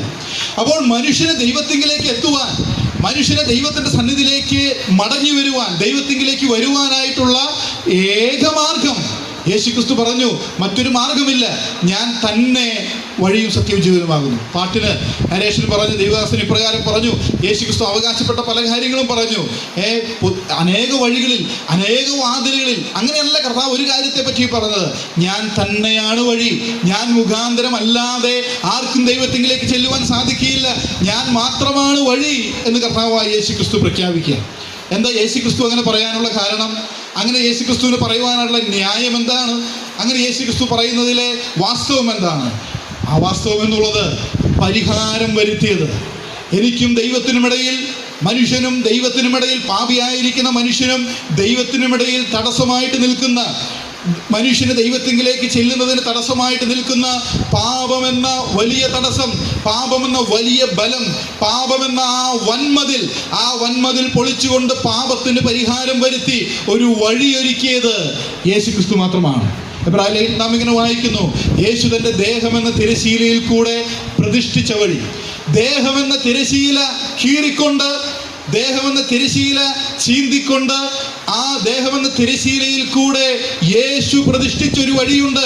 പ്രിയമുള്ളവരെ, എൻ്റെയും നിങ്ങളുടെയും പാപം ദൈവത്തിങ്കിലേക്ക് ചെല്ലുന്നതിന് തടസ്സമായിട്ട് നിൽക്കുമ്പോൾ, എൻ്റെയും നിങ്ങളുടെയും പാപം നമുക്കും ദൈവത്തിനും ഇടയിൽ ഒരു വൻമതിലായിട്ട് നിൽക്കുമ്പോൾ, നമ്മുടെ ഒരു പരിശ്രമം കൊണ്ടും ആ വൻമതിൽ കടന്ന് തകർത്ത് അതിനപ്പുറത്തേക്ക് ദൈവസന്നിധിയിലേക്ക് ചെല്ലുവാൻ, ദൈവത്തിൻ്റെ അരികിലേക്ക് ചെല്ലുവാൻ നമുക്ക് സാധിക്കാതെ ഇരിക്കുമ്പോൾ, ദൈവപുത്രനായിരിക്കുന്ന കർത്താവായ യേശു ക്രിസ്തു നമ്മുടെ പാപങ്ങൾക്ക് പരിഹാരം വരുത്തി ഒരു വഴി തുറന്നു വെച്ചിരിക്കുകയാണ്. പാപങ്ങൾക്ക് യേശു പരിഹാരം വരുത്തി. എങ്ങനെയാ പരിഹാരം വരുത്തിയത്? ബൈബിൾ നാം ഇപ്രകാരം വായിക്കുന്നു: ദൈവം തൻ്റെ പുത്രനെ നമ്മുടെ പാപങ്ങൾക്ക് പ്രായശ്ചിത്തമാകുവാൻ അയച്ചത് തന്നെ സാക്ഷാൽ സ്നേഹമാകുന്നു. പ്രിയമുള്ളവരെ, ദൈവം മനുഷ്യനെ സ്നേഹിച്ചു. എങ്ങനെയുള്ള മനുഷ്യനെയാണ് സ്നേഹിച്ചത്? പാപിയായിരിക്കുന്ന മനുഷ്യനെ, ശത്രുക്കളായിരിക്കുന്ന മനുഷ്യനെ, അവൻ പാപികളായിരിക്കുമ്പോൾ തന്നെ, അവർ ശത്രുക്കളായിരിക്കുമ്പോൾ തന്നെ, ദൈവത്തെ പ്രസാദിപ്പിക്കുന്ന കാര്യത്തിൽ അവർ ബലഹീനരായിരിക്കുമ്പോൾ തന്നെ ദൈവം മനുഷ്യനെ സ്നേഹിച്ചു. ദൈവം പാപിയായിരിക്കുന്ന മനുഷ്യനെ സ്നേഹിച്ചു. ദൈവമില്ലെന്ന് പറയുന്ന മനുഷ്യനെ ദൈവം സ്നേഹിച്ചു. ദൈവത്തെ വികലമായി കൽപ്പിക്കുന്ന മനുഷ്യനെ ദൈവം സ്നേഹിച്ചു. ദൈവത്തോട് ശത്രുവായിരിക്കുന്ന മനുഷ്യനെ ദൈവം സ്നേഹിച്ചു. ദൈവം തൻ്റെ പുത്രനെ നമ്മുടെ പാപങ്ങൾക്ക് പ്രായശ്ചിത്തമാകുവാൻ, നമ്മുടെ പാപങ്ങൾക്ക് പരിഹാരമാകുവാൻ, നമ്മുടെ പാപങ്ങളുടെ കണക്ക് ദൈവത്തിൻ്റെ മുൻപാകെ തീർത്തു കിട്ടുവാൻ, നമ്മുടെ പാപങ്ങളെ മായ്ച്ചു കളയുവാൻ, നമ്മുടെ പാപങ്ങളെ കഴുകിക്കളയുവാൻ, നമ്മെ ശുദ്ധീകരിക്കുവാൻ ദൈവം തൻ്റെ പുത്രനെ അയച്ചു. കർത്താവായ യേശു ക്രിസ്തു അവിടുന്ന് സ്വർഗത്തിലെ സകല സൗഭാഗ്യങ്ങളും വെടിഞ്ഞ് ദൈവത്തോടുള്ള സമത്വം മുറുകെ പിടിച്ചുകൊള്ളണമെന്ന് വിചാരിക്കാതെ ദാസരൂപം എടുത്തുകൊണ്ട് തന്നെത്താൻ താഴ്ത്തി ഈ ലോകത്തിൽ വന്നു. പ്രിയമുള്ളവരെ, ചില ദിവസങ്ങൾക്ക് ശേഷം ഈ ലോകത്തിൽ ക്രൈസ്തവ ലോകം യേശു ക്രിസ്തുവിൻ്റെ ഘോരമായിരിക്കുന്ന പീഡാനുഭവവും ആ ഭയാനകമായിരിക്കുന്ന മരണവും പുനരുത്ഥാനവും ഒക്കെ ഓർക്കുവാൻ പോവുകയാണ്. അതോടെ ഏറ്റവും അടുത്തുകൊണ്ടിരിക്കുന്ന ദിവസങ്ങളിലാണ് നാം ആയിരിക്കുന്നത്. യേശുക്രിസ്തുവിൻ്റെ പീഡാനുഭവവും യേശുക്രിസ്തുവിൻ്റെ മരണവും പുനരുത്ഥാനവും നമ്മുടെ പാപങ്ങൾക്ക് പരിഹാരം വരുത്തുന്നതിന് വേണ്ടിയായിരുന്നു. നമ്മുടെ പാപങ്ങളുടെ ശിക്ഷ നമുക്ക് പകരം യേശുക്രിസ്തു അനുഭവിക്കുകയായിരുന്നു. കേവലം ആ മരണത്തെ ഓർത്തുകൊണ്ട് അയ്യോ കഷ്ടമായി പോയില്ലെന്ന് വിലപിക്കേണ്ട ഒരു മരണമല്ല യേശുക്രിസ്തുവിൻ്റെ മരണം. അയ്യോ അത് അന്യായമായി പോയി എന്ന് പറഞ്ഞ് വിലപിക്കേണ്ട, കഷ്ടം വയ്ക്കേണ്ട ഒരു മരണമല്ല യേശുക്രിസ്തുവിൻ്റെ മരണം. യേശുക്രിസ്തുവിൻ്റെ മരണം എന്നുള്ളത് എനിക്കും നിങ്ങൾക്കും പകരം യേശു മരിച്ച മരണമാണ്. ദൈവം എന്നെ നിങ്ങളെ സ്നേഹിച്ചപ്പോൾ അകന്നുപോയ നാം പാപം ചെയ്ത്, നാം ദൈവത്തെ ശത്രുവായി പ്രഖ്യാപിച്ച് നാം അകന്നുപോയതാണ്. അങ്ങനെയുള്ള നമ്മെ മടക്കി വരുത്തുവാൻ, നാം ദൈവസ്ഥയിലേക്ക് മടങ്ങി വരേണ്ടതിന് ദൈവം നമ്മെ സ്നേഹിച്ചു. നാം മടങ്ങി വന്നില്ലെങ്കിൽ എന്താ സംഭവിക്കുക? അതുകൂടെ പറയാം. ദൈവസന്നിധിയിലേക്ക് നാം മടങ്ങി വന്നില്ലെങ്കിൽ ദൈവത്തിൽ നിന്ന് അകന്ന് സഞ്ചരിക്കുന്ന മനുഷ്യനെ സംബന്ധിച്ചിടത്തോളം അവൻ ചെല്ലുന്നത് ദൈവത്തിൽ നിന്ന് എന്നേക്കുമായി അകന്നു പോകുന്ന ഒരു സ്ഥാനത്താണ്. ഒരു വാക്യം കൂടെ വായിക്കാം. 2 തെസ്സലോനിക്കർ 1:10 വാക്യം. 2 തെസ്സലോനിക്കർ 1:10 സുവിശേഷം അനുസരിക്കാത്തവർ കർത്താവിൻ്റെ സന്നിധാനവും അവൻ്റെ വല്ലഭത്വത്തോടുകൂടിയ മഹത്വവും വിട്ടകന്ന് നിത്യനാശമെന്ന ശിക്ഷാവധി അനുഭവിക്കും. ഇവിടെ നരകത്തെ പറ്റി പറയുകയാണ്, നിത്യശിക്ഷാവധിയെ പറ്റി പറയുകയാണ്. തീയും ഗന്ധകവും കത്തുന്ന പൊയ്കയായിരിക്കുന്ന അഗ്നിതടാകമായിരിക്കുന്ന നിത്യനരകം, അന്ധതമസ് കൊണ്ട് ബന്ധിക്കപ്പെടുന്ന, തീ കൊണ്ട് ഉപ്പിടുന്ന, കരച്ചിലും പല്ലുകടിയുമുള്ള ആ ഭയാനകമായിരിക്കുന്ന നരകത്തെ പറ്റി ഇവിടെ പറയുന്നത്, ആ നരകത്തിൽ പോകുന്നവരെ പറ്റി പറയുന്നത്, അവർക്ക് എന്താ സംഭവിക്കുന്നത്? അവർ കർത്താവിൻ്റെ സന്നിധാനവും അവൻ്റെ വല്ലഭത്വത്തോടു കൂടിയ മഹത്വവും വിട്ടകന്ന് കർത്താവിനെ വിട്ടകന്ന്, കർത്താവിൻ്റെ സന്നിധാനം വിട്ടകന്ന്, കർത്താവിൻ്റെ വല്ലഭത്വത്തോടു കൂടിയ മഹത്വം വിട്ടകന്ന് നിത്യനാശം എന്ന ശിക്ഷാവിധി അനുഭവിക്കും. നിത്യമെന്ന് പറഞ്ഞാൽ അവസാനമില്ലാത്തതെന്നാണ്. ഇന്ന് ദൈവാത്മാവ് വിളിക്കുകയാണ്, വരിക, മടങ്ങി വരിക. ഇന്ന് ആ സുവിശേഷം അനുസരിക്കാത്തവർ, ഇന്ന് അത് കേട്ട് മടങ്ങി വരാത്തവർ, അവർ ദൈവത്തിൽ നിന്ന് എന്നേക്കുമായി അകന്നു പോകുന്ന നിത്യശിക്ഷാവിധിയിലേക്ക് എന്ന് പറഞ്ഞാൽ നിത്യമായിട്ടും അകന്നു പോകുന്ന, ഒരു കാലത്തും ഒരു മടങ്ങി വരവും ഇല്ലാത്ത വിധത്തിൽ ദൈവത്തിൽ നിന്ന് എന്നേക്കുമായി അകന്നു പോകുന്ന ഒരു പാതയിലാണ് ദൈവത്തിൽ നിന്ന് അകന്നു പോകുന്ന ആളുകൾ ജീവിക്കുന്നത്. പാപികളായിരിക്കുന്ന ആളുകൾ സഞ്ചരിക്കുന്നത് ദൈവത്തിൽ നിന്ന് എന്നേക്കുമായി അകന്നു പോകുന്ന നിത്യനാശം എന്ന ശിക്ഷാവിധിയുടെ നിത്യനരകത്തിൻ്റെ പാതയിലാണ്. ആ പാതയിൽ നിന്ന് മടക്കി വരുത്തുവാൻ, ആ പാതയിൽ മനുഷ്യൻ നശിച്ചു പോകാതിരിക്കുവാൻ, ആ നിത്യനാശമെന്ന ശിക്ഷാവിധി പാപിയായിരിക്കുന്ന മനുഷ്യൻ, തന്നെ ശത്രുവായി പ്രഖ്യാപിച്ച മനുഷ്യൻ അനുഭവിക്കുവാതിരിക്കുവാൻ തക്കവണ്ണം ദൈവം അവനെ മടക്കി വരുത്തുവാൻ വേണ്ടി ദൈവത്തിന്റെ ചെലവിൽ ഒരുക്കിയ ഒരു മാർഗമാണ് കർത്താവായ യേശു ക്രിസ്തു. ദൈവത്തിന്റെ ചെലവിൽ നടത്തിയ ഒരു യാഗമുണ്ട്. ആ യാഗമാണ് കർത്താവായ യേശു ക്രിസ്തുവിന്റെ ക്രൂശ് മരണം എന്നുള്ളത്. ആ യാഗം ദൈവം അംഗീകരിച്ചതിന്റെ തെളിവാണ് യേശു ക്രിസ്തു മരിച്ചിട്ട് 3-ാം നാൾ ഉയർത്തെഴുന്നേറ്റ് എന്നുള്ളത്. അങ്ങനെ നമ്മുടെ പാപങ്ങൾക്ക് പരിഹാരം വരുത്തുവാൻ, നമ്മുടെ പാപം എന്നുള്ള തടസ്സം നീക്കുവാൻ തക്കവണ്ണം യേശു ക്രിസ്തു ഒരു യാഗമായി തീർന്നു. നമ്മുടെ പാപങ്ങൾക്ക് സമ്പൂർണ്ണ പരിഹാരം വരുത്തിയിരിക്കുന്നു. നമ്മുടെ പാപത്തിന്റെ മുഴുവൻ കണക്കും തീർത്തിരിക്കുന്നു. ദൈവത്തെയും നമ്മയും തമ്മിൽ അകറ്റി നിർത്തുന്ന പാപമെന്ന വൻമതിൽ യേശു ക്രിസ്തു ഇടിച്ചു കളഞ്ഞിരിക്കുന്നു. ദൈവത്തിന്റെ മഹാസ്നേഹത്തിൽ ദൈവം ഒരുക്കിയ വഴി, മടങ്ങി വരുവാൻ ദൈവം ആഹ്വാനം ചെയ്യുമ്പോൾ, വരിക എന്ന് ദൈവാത്മാവും സഭകളും നിങ്ങളെ വിളിക്കുമ്പോൾ അങ്ങനെ വരുവാനായിട്ടൊരു മാർഗമുണ്ട്. അത് യേശു ക്രിസ്തുവാണ്. അത് യേശു ക്രിസ്തു മാത്രമാണ്. കാരണം യേശു ക്രിസ്തു മാത്രമാണ് പാപത്തിന് പരിഹാരം വരുത്തുവാൻ പ്രായശ്ചിത്തയാഗമായി തീർന്നത്. അതുകൊണ്ട് യേശു ക്രിസ്തുവിലൂടെ നിങ്ങൾക്ക് മടങ്ങി വരുവാനായിട്ട് സാധിക്കും. ഇനി ഒരു കാര്യം കൂടെ പറഞ്ഞ് ഞാൻ അവസാനിപ്പിക്കാം. ആർക്കൊക്കെ മടങ്ങി വരാം? അതിൻ്റെ 17-ാം വാക്യത്തിൻ്റെ ഒടുവിലത്തെ വാചകം, ഇച്ഛിക്കുന്നവൻ ജീവജലം സൗജന്യമായി വാങ്ങട്ടെ. ദാഹിക്കുന്നവൻ വരട്ടെ, ഇച്ഛിക്കുന്നവൻ ജീവജലം സൗജന്യമായി വാങ്ങട്ടെ. പ്രിയമുള്ളവരെ, ഇച്ഛിക്കുന്നവർക്ക് വരാം. ഇച്ഛിക്കുന്നവർക്ക് വരാം. ആർക്കൊക്കെ വരാനായിട്ട് സാധിക്കും? ആർക്കും വരാം. സകലരും പാപികളാണ്, സകലരും വഴിതെറ്റിയവരാണ്, സകലവും ദൈവത്തിന്റെ മഹത്വത്തിന് അയോഗ്യരായി തീർന്നവരാണ്, സകലരും ദൈവത്തിന്റെ സന്നിധിയിൽ നിന്ന് അകന്നുപോയവരാണ്, സകലരും ദൈവത്തിന്റെ സന്നിധിയിൽ നിന്ന് അകന്നു പോയിക്കൊണ്ടേയിരിക്കുന്നവരാണ്. സകല മനുഷ്യരും പാപികളായിരിക്കുന്ന സകല മനുഷ്യരുടെ യാത്ര നിത്യമായിരിക്കുന്ന ശിക്ഷാവിധിയിലേക്കാണ്. അവരോടാണ് ദൈവാത്മാവ് വിളിക്കുന്നത്, സഭ വിളിക്കുന്നത്. പ്രിയമുള്ളവരെ, ഇന്ന് ഈ രാത്രി സമയത്ത് പീച്ചിയിലുള്ള ദൈവസഭ, ദൈവജനം നിങ്ങളെ വിളിക്കുന്നത്, വരിക എന്ന് വിളിക്കുന്നത്. ആർക്കും വരാം, ഇച്ഛിക്കുന്നവർക്ക് വരാം. ദൈവം ആരെയും മടങ്ങി വരുവാനായിട്ട് നിർബന്ധിക്കുന്നില്ല. അതിന്റെ സ്വാതന്ത്ര്യം ദൈവം നിങ്ങൾക്ക് നൽകിയിട്ടുണ്ട്. ഇച്ഛിക്കുന്നുവെങ്കിൽ നിങ്ങൾക്കും വരാം. ആർക്കൊക്കെ ആഗ്രഹമുണ്ടോ? ആർക്കൊക്കെ മടങ്ങി വരണമെന്ന് ആഗ്രഹമുണ്ടോ? ആർക്കൊക്കെ ഞാൻ പാപത്തിന്റെ പാതയിലാണ്, എൻ്റെ ജീവിതത്തിൽ പാപമുണ്ട്, ഒരുപക്ഷെ മറ്റുള്ളവർ എന്നെ പറ്റി നല്ലത് കരുതുന്നുണ്ടായിരിക്കാം, മറ്റുള്ളവർക്ക് എന്നെ പറ്റി നല്ല അഭിപ്രായമായിരിക്കാം, ആളുകളൊന്നും എന്നെ പറ്റി ദോഷമായിട്ടൊന്നും പറയുകയില്ല, പക്ഷെ എൻ്റെ ഉള്ളിൽ പാപമുണ്ട്, എൻ്റെ പ്രവൃത്തികളിൽ പാപമുണ്ട്, എൻ്റെ സംസാരത്തിൽ പാപമുണ്ട്, എൻ്റെ ചിന്തകളിൽ പാപമുണ്ട്, എൻ്റെ ഭാവനകളിൽ പാപമുണ്ട്, എൻ്റെ സങ്കല്പങ്ങളിൽ പാപമുണ്ട് എന്ന് തിരിച്ചറിഞ്ഞുകൊണ്ട് ഈ പാപത്തിലുള്ള യാത്ര ദൈവത്തിൽ നിന്ന് അകന്നു പോകുന്ന യാത്രയാണ്. അത് ദൈവത്തിൽ നിന്ന് എന്നേക്കുമായി അകന്ന് നിത്യ നരകത്തിൽ ചെന്ന് അവസാനിക്കുന്ന ഒരു യാത്രയാണ്. ഞാൻ വലിയ അപകടത്തിലാണ് എന്ന് ആർക്കൊക്കെ ബോധ്യമുണ്ടോ? അവർക്കൊക്കെ നിങ്ങൾ ഇച്ഛിക്കുന്നുവെങ്കിൽ മടങ്ങി വരാം. ഇവിടെ ബാക്കി നിൽക്കുന്നത് നിങ്ങളുടെ ആഗ്രഹം മാത്രമാണ്, നിങ്ങളുടെ താല്പര്യം മാത്രമാണ്, നിങ്ങളുടെ തീരുമാനം മാത്രമാണ്. ജീവജലം വാങ്ങിക്കൊടുക്കുക എന്നുള്ളത് യേശു ക്രിസ്തുവിനെ വിശ്വസിക്കുക എന്നുള്ള കാര്യമാണ് അവിടെ വ്യക്തമാക്കുക. ആരൊക്കെ യേശു ക്രിസ്തു വിശ്വസിക്കും? ദൈവം ചെയ്ത പ്രവൃത്തിയിൽ ആരൊക്കെ വിശ്വസിക്കും? ഞാൻ നേരത്തെ ഓർപ്പിച്ചുവല്ലോ, യേശു ക്രിസ്തുവാണ് ഏക വഴി, ദൈവം നൽകിയ ഏക മാർഗമാണ്, ദൈവം പാപികൾക്ക് മുൻപാകെ തുറന്നു വെച്ചിരിക്കുന്ന ഏക മാർഗമാണ് യേശു ക്രിസ്തു. ആ യേശു ക്രിസ്തു എന്ന വഴിയിലൂടെ അല്ലാതെ, ആ മാർഗത്തിലൂടെ അല്ലാതെ ആർക്കും ദൈവത്തിന്റെ സന്നിധിയിലേക്ക് ചെല്ലുവാനായിട്ട് സാധിക്കില്ല. നാം നേരത്തെ ചിന്തിച്ചതാണല്ലോ, എങ്ങനെ യേശു ക്രിസ്തുവിലൂടെ ദൈവത്തിങ്കിലേക്ക് മടങ്ങി വരുവാനായിട്ട് സാധിക്കും. വിശുദ്ധ ബൈബിൾ അത് ആവർത്തിച്ച് വിശദീകരിക്കുന്നു. വിശ്വാസത്താൽ, യേശു ക്രിസ്തുവിലുള്ള വിശ്വാസത്താൽ സൗജന്യമായിട്ട് നിങ്ങൾ നീതീകരിക്കപ്പെടും. യേശു ക്രിസ്തുവിലുള്ള വിശ്വാസത്താൽ സൗജന്യമായിട്ട് നിങ്ങൾക്ക് ജീവജലം ലഭിക്കും. യേശു ക്രിസ്തു ഉത്സവത്തിന്റെ ഒഴിവിലത്തെ നാൾ വിളിച്ചു പറഞ്ഞ ആ കാര്യം യോഹന്നാന്റെ സുവിശേഷത്തിൽ രേഖപ്പെടുത്തിയിട്ടുണ്ട്. സൗജന്യമായി വന്ന് ദാഹിക്കുന്നവൻ ഏവനും വന്ന് സൗജന്യമായിട്ട് ജീവജലം കുടിക്കട്ടെ എന്നാ യേശു ക്രിസ്തു പറഞ്ഞത്. യേശു ക്രിസ്തുവിൽ വിശ്വസിച്ചാൽ എന്താ വിശ്വസിക്കേണ്ടത്?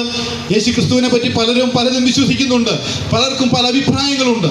എന്നാൽ യേശു ക്രിസ്തു ദൈവപുത്രനാണ്. അതായത് നമ്മുടെ പാപങ്ങൾക്ക് പരിഹാരം വരുത്തുവാൻ അല്ല, വ്യക്തിപരമായി എൻ്റെ പാപങ്ങൾക്ക് പരിഹാരം വരുത്തി എൻ്റെ നരകം നീക്കിക്കളഞ്ഞുകൊണ്ട് എന്നെ ദൈവത്തിൻ്റെ സന്നിധിയിലേക്ക് തിരികെ ചേർക്കുവാൻ, ദൈവത്തിൻ്റെ അരികിലേക്ക്, ദൈവം എന്നെ പറ്റി എന്താഗ്രഹിക്കുന്നോ അതേ അവസ്ഥയിലേക്ക് എന്നെ മടക്കി കൊണ്ടുപോകേണ്ടതിനു വേണ്ടി, അതിന് തടസ്സമായി നിൽക്കുന്ന എൻ്റെ പാപങ്ങൾക്ക് പരിഹാരം വരുത്തുന്നതിന് വേണ്ടി, എൻ്റെ പാപങ്ങൾക്ക് പ്രായശ്ചിത്തം വരുത്തേണ്ടതിന് വേണ്ടി ദൈവം അയച്ച ദൈവപുത്രൻ ദൈവപുത്രനാണ് യേശു ക്രിസ്തു എന്ന് നിങ്ങൾ വിശ്വസിക്കുന്നുവെങ്കിൽ, ആ യേശു ക്രിസ്തുവിന്റെ ക്രൂശിൽ നടന്ന യാഗമരണം മുഖാന്തരം എൻ്റെ പാപങ്ങൾക്കും യേശു ക്രിസ്തു സമ്പൂർണ്ണമായി പരിഹാരം വരുത്തി എന്ന് നിങ്ങൾ വിശ്വസിക്കുന്നുവെങ്കിൽ, ആ വിശ്വാസത്തോടു കൂടെ യേശുവിനെ നിങ്ങളുടെ ഹൃദയങ്ങളിൽ കർത്താവായിട്ട്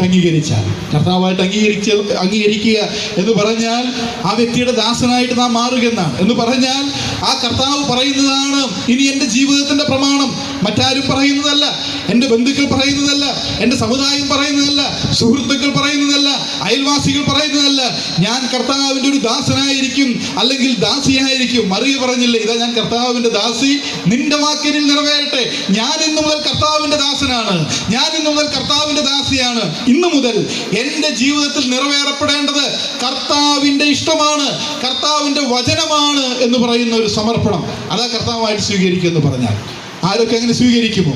യേശുക്രിസ്തു വിശ്വസിച്ചുകൊണ്ട്, യേശുക്രിസ്തുവിൻ്റെ യാഗമരണവും പുനരുത്ഥാനവും എനിക്ക് പകരമായിരുന്നു, എൻ്റെ പാപങ്ങൾക്ക് പകരമായിരുന്നു, എൻ്റെ പാപങ്ങൾക്ക് പരിഹാരം വരുത്തുന്നതിന് വേണ്ടിയായിരുന്നു, എൻ്റെ പാപത്തിൻ്റെ കണക്ക് തീർക്കുന്നതിന് വേണ്ടിയായിരുന്നു എന്ന് വിശ്വസിച്ചുകൊണ്ട് ആ യേശുവിനെ, നിങ്ങൾക്ക് വേണ്ടി മരിച്ച, നിങ്ങൾക്ക് വേണ്ടി ജീവൻ ബലിയായി നൽകി ഉയർത്തെഴുന്നേറ്റ ആ കർത്താവായ യേശു ക്രിസ്തുവിനെ നിങ്ങളുടെ കർത്താവായിട്ട് അംഗീകരിച്ചാൽ, ദൈവവചനമാകുന്ന ബൈബിൾ, ദൈവത്തിൻ്റെ മാറ്റമില്ലാത്ത തിരുവെഴുത്താകുന്ന വിശുദ്ധ ബൈബിൾ നിങ്ങൾക്ക് ഉറപ്പ് നൽകുന്നു, നിങ്ങളുടെ പാപങ്ങൾ പരിഹരിക്കപ്പെടും.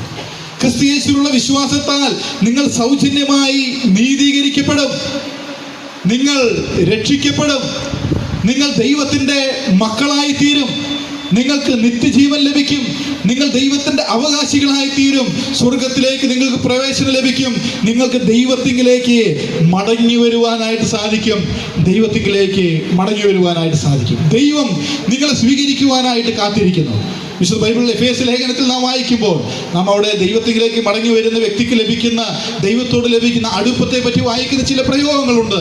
അവർ വിശുദ്ധന്മാരുടെ സഹപൗരന്മാരായിത്തീരും. ദൈവരാജ്യത്തിലേക്ക് നിങ്ങൾ പ്രവേശിക്കും, വിശുദ്ധന്മാരുടെ സഹപൗരന്മാരായിത്തീരും, ദൈവത്തിൻ്റെ ഭവനക്കാരായിട്ട് നിങ്ങൾ തീരും, ദൈവത്തിൻ്റെ മക്കളായിട്ട് നിങ്ങൾ തീരും, ദൈവത്തിൻ്റെ രാജ്യത്തിലേക്ക് പ്രവേശിക്കും, ദൈവത്തിൻ്റെ ഭവനത്തിലേക്ക് നിങ്ങൾക്ക് സ്വീകാര്യത ലഭിക്കും. അടുത്ത പ്രയോഗം എന്നുള്ളത് വളരെ മനോഹരമാണ്. പിതാവിങ്കലേക്ക് നിങ്ങൾക്ക് പ്രവേശനം ലഭിക്കും. ദൈവപിതാവിങ്കലേക്ക്, പിതാവിൻ്റെ അകത്തേക്ക്, പിതാവിൻ്റെ ഹൃദയത്തിൽ നിങ്ങൾക്ക് സ്ഥാനം ലഭിക്കും. മടങ്ങി വരുമെങ്കിൽ, യേശുക്രിസ്തുവിൽ വിശ്വസിക്കുമെങ്കിൽ. ഞാൻ എൻ്റെ വാക്കുകളോട് ഉപസംഹരിക്കുകയാണ്. ഞങ്ങൾ കേൾക്കുന്ന ആരെങ്കിലും പാപത്തിൽ ജീവിക്കുന്നവരുണ്ടെങ്കിൽ, എത്ര ഘോരമായിരിക്കുന്ന, എത്ര കഠിനമായിരിക്കുന്ന പാപം ചെയ്യുന്നവരുമാകട്ടെ, ഇനി അതല്ല, വലിയ തരക്കേടില്ലാതെയൊക്കെ ജീവിക്കുന്ന ആളുകളാണ്, വലിയ ഉപദ്രവത്തിനോ ശല്യത്തിനൊന്നും ആർക്കും പോകാതെ മാന്യമായി ജീവിക്കുന്നവരും ആകട്ടെ, നിങ്ങളുടെ ജീവിതത്തിൽ യേശുക്രിസ്തു മുഖാന്തരമുള്ള പാപപരിഹാരം നിങ്ങൾ പ്രാപിച്ചിട്ടില്ലെങ്കിൽ, നിങ്ങളുടെ യാത്ര ദൈവത്തിൽ നിന്ന് അകന്നകന്നു പോകുന്ന യാത്രയാണ്. ദൈവത്തിൽ നിന്ന് എന്നേക്കുമുള്ള അകൽച്ചയാകുന്ന നിത്യനരകത്തിലേക്കുള്ള യാത്രയാണ്. മരണം ഏത് നിമിഷവും നമ്മെ കടന്നു പിടിക്കാം, അതിനെപ്പറ്റി നമുക്കറിയാം. ഏത് സമയത്തും മരണം നമ്മെ കീഴടക്കാം. ആ മരണത്തിൻ്റെ കാൽച്ചുവട് നാം വെച്ചു കഴിഞ്ഞാൽ, പാപപരിഹാരം പ്രാപിക്കാത്ത വ്യക്തിക്ക് ന്യായവിധിയാണ്, ശിക്ഷാവിധിയാണ്, നിത്യ നരകമാണ്. എൻ്റെയും നിങ്ങളുടെയും മരണാനന്തര ജീവിതം ഏത് നിമിഷവും ആരംഭിക്കാവുന്ന ഒരു സത്യമാണ്. കുറെ കാലങ്ങൾ കഴിഞ്ഞിട്ടാകണമെന്ന് നിർബന്ധമില്ല, വലിയ രോഗം വന്നതിന് ശേഷമാകണമെന്ന് നിർബന്ധമില്ല, കുറെ പ്രായമായതിനു ശേഷമാകണമെന്ന് നിർബന്ധമില്ല. അടുത്ത സെക്കൻഡിൽ ആരംഭിക്കാവുന്ന ഒന്നാണ് മരണാനന്തര ജീവിതം. പാപപരിഹാരം പ്രാപിക്കാതെ പോയാൽ അത് നിത്യമായി ദൈവത്തിൽ നിന്ന് അകന്നു പോകുന്ന, പിന്നീട് തിരിച്ചുവരവില്ലാത്ത ശിക്ഷാവിധിയിലാണ്. അതുകൊണ്ട് അങ്ങനെ ഞങ്ങൾ കേൾക്കുന്ന ആരെങ്കിലും ഉണ്ടെങ്കിൽ, ഈ യേശുക്രിസ്തു നിങ്ങൾക്ക് നിങ്ങളുടെ സകല പാപങ്ങൾക്കും പരിഹാരം വരുത്തിയിട്ടുണ്ട്. ദൈവം നിങ്ങളെ സ്നേഹിച്ച ആ മഹാസ്നേഹത്തെ ഒന്ന് അംഗീകരിക്കാമോ? യേശുക്രിസ്തു വിശ്വസിച്ചുകൊണ്ട് യേശുവിനോട് ഇപ്രകാരം പറയുവാനായിട്ട് നിങ്ങൾക്ക് സാധിക്കുമോ? യേശുവേ, ഞാനൊരു പാപിയാണ്, ദൈവത്തിന് പ്രസാദമില്ലാത്ത പലതും എൻ്റെ ജീവിതത്തിൽ, എൻ്റെ വാക്കുകളിൽ, എൻ്റെ ചിന്തകളിൽ, എൻ്റെ രഹസ്യങ്ങളിലുണ്ട്. ഞാൻ നിത്യമായിട്ട് ദൈവത്തിൽ നിന്നും അകന്നു പോകുന്ന പാതയിലാണ്, ഞാൻ പാപിയാണ്, ശിക്ഷയിലേക്കാണ് ഞാൻ യാത്ര ചെയ്യുന്നത്. എന്നാൽ വരിക, മടങ്ങി വരിക എന്നുള്ള അവിടുത്തെ സ്വരം ഞാൻ കേൾക്കുന്നു. അതിനുവേണ്ടി എനിക്ക് വേണ്ടി ഒരുക്കപ്പെട്ട പുതുവഴിക്കായി ഞാൻ നന്ദി പറയുന്നു. അവിടുത്തെ പുത്രൻ എനിക്ക് വേണ്ടി തകർത്തുകൊണ്ട്, അവിടുത്തെ പുത്രൻ്റെ ക്രൂശ് മരണത്താൽ എനിക്ക് വേണ്ടി അവിടുന്ന് ഒരു മാർഗമൊരുക്കിയല്ലോ. ആ യേശുവിൽ, ആ ഏകമാർഗത്തിൽ ഞാൻ എൻ്റെ വിശ്വാസവും ആശ്രയവും അർപ്പിക്കുന്നു. യേശു മരിച്ചത് എൻ്റെ പാപങ്ങൾക്ക് പരിഹാരം വരുത്താനാണ് എന്ന് ഞാൻ വിശ്വസിക്കുന്നു. യേശുവിനെ എൻ്റെ കർത്താവായി എൻ്റെ ഹൃദയത്തിൽ ഞാൻ സ്വീകരിക്കുന്നു. ഇന്നു മുതൽ യേശുവിന് വേണ്ടി, യേശുവിൻ്റെ ദാസനായി, യേശുവിൻ്റെ കർത്തൃത്വം അംഗീകരിച്ചിട്ടുള്ള ഒരു ജീവിതം ഞാൻ നയിക്കുമെന്ന് നിങ്ങൾ യേശുവിനോട്, ദൈവത്തോടൊരു ഉടമ്പടി ചെയ്താൽ, ഞങ്ങളോടല്ല, നിങ്ങൾ ഞങ്ങളെ അറിയിച്ചാൽ ഞങ്ങൾ നിങ്ങൾക്ക് വേണ്ടി പ്രാർത്ഥിക്കും. നിങ്ങൾക്ക് വേണ്ട ആത്മീക സഹായങ്ങൾ ചെയ്തു തരുവാൻ ഞങ്ങൾക്ക് സാധിക്കും. ഞങ്ങൾ അതിന് സന്നദ്ധരും സന്തോഷമുള്ളവരുമാണ്. പക്ഷേ ഈ ഉടമ്പടി നിങ്ങളും ദൈവവുമായിട്ടുള്ള കാര്യമാണ്. അതിൽ ഞങ്ങൾക്ക് പങ്കില്ല.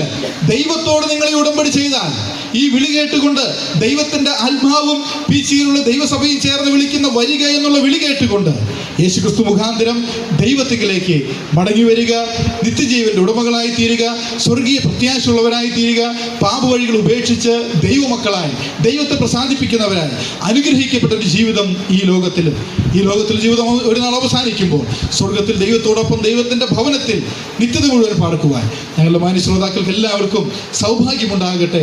ദൈവം നിങ്ങളതിനെ അനുഗ്രഹിക്കട്ടെ എന്ന് ആത്മാർത്ഥമായി ആശംസിക്കുകയും പ്രാർത്ഥിക്കുകയും ചെയ്തുകൊണ്ട് എൻ്റെ വാക്കുകൾ ഞാൻ ഉപസംഹരിക്കുന്നു. ദൈവം നിങ്ങളെല്ലാവരെയും അനുഗ്രഹിക്കട്ടെ. ഉണ്ടാകട്ടെ. നമ്മൾ നല്ല ചിന്തയിൽ കൂടെ നമ്മൾ കടത്തിക്കൊണ്ട് പോയിരിക്കുന്നു പ്രിയ സഹോദരൻ ഓർപ്പിച്ചതുപോലെ ഈ ശബ്ദപരിധിയിൽ നിന്നും ഇവിടെ ഇരിക്കുന്നവരും കേൾക്കുകയായിരുന്നു മനുഷ്യൻ്റെ അവസ്ഥ എന്നുള്ളത്. പാപം നിറഞ്ഞ ഈ ലോകത്ത് മനുഷ്യനെ രക്ഷിക്കുവാൻ വേണ്ടിയാണ് കർത്താവായ യേശു വന്നത്. പ്രിയ സഹോദരൻ പറയുന്നു ഈ മനുഷ്യൻ പാപിയാണെന്ന്. അതിലോർപ്പിച്ച പോലെ അവിടെ നിന്ന് പാപത്തിൽ നിന്ന് രക്ഷകൊണ്ടെന്ന് നമ്മൾ കേൾക്കുകയുണ്ടായി.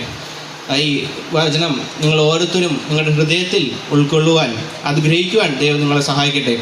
അതോടൊപ്പം ദൈവമക്കളായ നമ്മൾ ഓരോരുത്തരും പ്രിയദാസൻ ഓർമ്മിച്ചു, നമ്മുടെ ഉത്തരവാദിത്വം എന്നുള്ളത് ദൈവവചനം അറിയിക്കുക, ജനങ്ങളിൽ എത്തിക്കുക എന്ന ദൗത്യം ദൈവം നമ്മൾക്ക് ഓരോരുത്തരും തന്നിട്ടുണ്ട്. നമ്മളത് കൃത്യതയോടെ ചെയ്യുവാൻ നമ്മളെ ഓരോരുത്തരും സഹായിക്കുമാറാട്ടെ. ഇപ്പോൾ നന്ദിയുടെ ചില വാക്കുകൾ പറയാനായി ഈ സഭയുടെ മൂപ്പനായിരിക്കുന്ന പ്രിയ ഷാജി KM സൗരൻ കടന്നു വന്ന് നന്ദിയുടെ ചില വാക്കുകൾ പറയുന്നതായിരിക്കും. മഹാപരിശുദ്ധനാമം എന്നേക്കും വാഴ്ത്തപ്പെടുമാറാകട്ടെ. ഇന്ന് എന്നിൽ നിക്ഷിപ്തമായത് നന്ദി പറയുക എന്നതാണ്.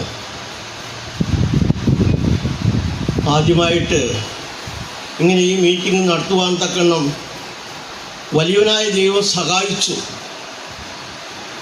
കഴിഞ്ഞ ആഴ്ച ഞായറാഴ്ചയൊക്കെ നല്ല മഴയായിരുന്നു. മഴ വേണ്ടെന്നല്ല, ഇന്ന് ദൈവം ആഗ്രഹിച്ചു നിന്ന് ഇവിടെ ഈ വചനം ഘോഷിക്കണമെന്നാണ് ദൈവത്തിൻ്റെ ആഗ്രഹം. ആ ദൈവം ആ ആഗ്രഹങ്ങളെ സഫലമാക്കി തീർത്തു. ആ വലിയവനായ ദൈവത്തിന് എത്രമാത്രം നന്ദി പറഞ്ഞാലും മതി വരില്ല. അത്രമാത്രം വലിയവനായ ദൈവം ആ ദൈവത്തിൻ്റെ നാമത്തെ ഉയർത്തി ഇവിടെ മഹത്വപ്പെടുത്തുവാൻ തക്കണം ഈ സുശേഷ ഓഷം മാത്രം ദൈവം സഹായിച്ച ആ ദൈവത്തിന് സകല സ്തുതിയും സ്തോത്രവും പൂഴ്ചയും അവൻ്റെ പാദപീഠത്തിൽ അർപ്പിച്ച് ഈ മഹാദൈവത്തെ മഹത്വപ്പെടുത്തുന്നു. മാത്രമല്ല ഈ ഇങ്ങനെ ഒരു പ്രവർത്തനം നടത്തുവാൻ തക്കവണ്ണം ദൈവം സഹായിച്ചു. ഇതിൻ്റെ പിന്നിൽ പ്രവർത്തിച്ച് നമുക്ക് അറിയാനായിട്ട് കഴിയും. ഈ തൃശ്ശൂർ യൂണിറ്റിൻ്റെ ആഭിമുഖ്യത്തിൽ YF-ൻ്റെ പ്രവർത്തനത്തോടനുബന്ധിച്ചും ഈ പീച്ച് സഭയുടെ സഹകരണത്തോടു കൂടിയാണ് ഇങ്ങനെ ഈ പ്രവർത്തനം ആരംഭിക്കുവാൻ, ഇവിടെ നടത്തുവാൻ തക്കവണ്ണം ദൈവം സഹായിച്ചത്. ആ ടീമിനോടുള്ള നന്ദിയെ ആദ്യമായി അറിയിച്ചുകൊള്ളുന്നു. അതുപോലെ തന്നെ മനോഹരമായ ഗാനങ്ങൾ പാടുവാൻ തക്കവണ്ണം പ്രിയ മക്കൾക്ക് ദൈവം അവിടുന്ന് ഇടയാക്കി കൊടുത്തു. അവരുടെ ടാലന്റുകൾ നല്ല രീതിയിൽ പ്രദർശിപ്പിക്കുവാൻ തക്കണം ദൈവം അവരെ സഹായിച്ചു. അവരെ ഇനി ദൈവം അനുഗ്രഹിക്കട്ടെ. അവരോടുള്ള നന്ദി ഈ അവസരത്തിൽ രേഖപ്പെടുത്തുന്നു. അതുപോലെ തന്നെ ഈ ഇവിടെ നിന്ന് വലിയവനായ ദൈവത്തിൻ്റെ ശബ്ദം കേൾപ്പിക്കുവാൻ തക്കണം, മാറ്റമില്ലാത്ത വചനങ്ങളെ ഘോഷിപ്പാൻ തക്കണം പ്രിയ ദാസനെടുത്ത് ഉപയോഗിച്ചനായ ദൈവത്തെ സ്തുതിക്കുന്ന ആ ദാസനോടുള്ള നന്ദിയെ ഈ അവസരത്തിൽ ഓർപ്പിക്കുന്നു. അതുപോലെ തന്നെ അങ്ങുവാക്കലിൽ നിന്ന് അടുത്തു നിന്നൊക്കെ ഇതര സഭകളിൽ നിന്ന് കടന്നു വന്ന എല്ലാവർക്കുള്ള നന്ദിയെ അതുപോലെ തന്നെ ഈ പ്രദേശത്ത് നിന്നുള്ള അനേകർ കടന്നു വന്നിട്ടുണ്ട്. അവർക്കൊക്കെ ഈ അവസരത്തിൽ നന്ദിയെ രേഖപ്പെടുത്തും. മാത്രമല്ല പ്രിയ പൈതലിനും ഇങ്ങനെ ഇത് ലീഡ് ചെയ്യുവാൻ തക്കണം ദൈവം സഹായിച്ചു. പ്രിയ മകനെയും ദൈവം അനുഗ്രഹിക്കട്ടെ, സഹായിക്കട്ടെ. ഇനിയും ഏറ്റവും അനുഗ്രഹമായി തീരുവാൻ തക്കണം ദൈവം സഹായിക്കട്ടെ എന്ന് പറയുന്നതാണ്. പ്രിയാമനുള്ള നന്ദിയെ ഈ അവസരത്തിൽ അറിയിച്ചുകൊള്ളുന്നു. ഇങ്ങനെ ഇത്രത്തോളം ദൈവം സഹായിച്ചു. ഇനി ഈ പ്രവർത്തനത്തെ ദൈവം സഹായിക്കുന്നു. YMP ടീമിൻ്റെ പ്രവർത്തനത്തോടനുബന്ധിച്ച് അനേക സ്ഥലങ്ങളിൽ പ്രവർത്തിച്ചുകൊണ്ടിരിക്കുകയാണെന്ന് നമുക്കറിയാം. പലരും ദൈവത്തിന് ആദരപ്പെടുവാൻ തക്കവണ്ണം ആ പ്രവർത്തനവാൻ സഹായിച്ചു. ആ യൂണിറ്റിനെയും ദൈവം സഹായിക്കട്ടെ. ഇനിയും അനേക ആത്മാക്കളെ നേടുവാൻ തക്കണം ഈ പ്രവർത്തനം മുഖാന്തരം സഹായിക്കട്ടെ. ഈ പ്രവർത്തനത്തെ എല്ലാവരെയും ഓർത്ത് ഒരിക്കൽ കൂടി നന്ദി പറഞ്ഞുകൊണ്ട് എൻ്റെ വാക്കുകൾ ചുരുക്കുന്നു. ദൈവനാമം എന്നേക്കും വാഴ്ത്തപ്പെടുമാറാകട്ടെ.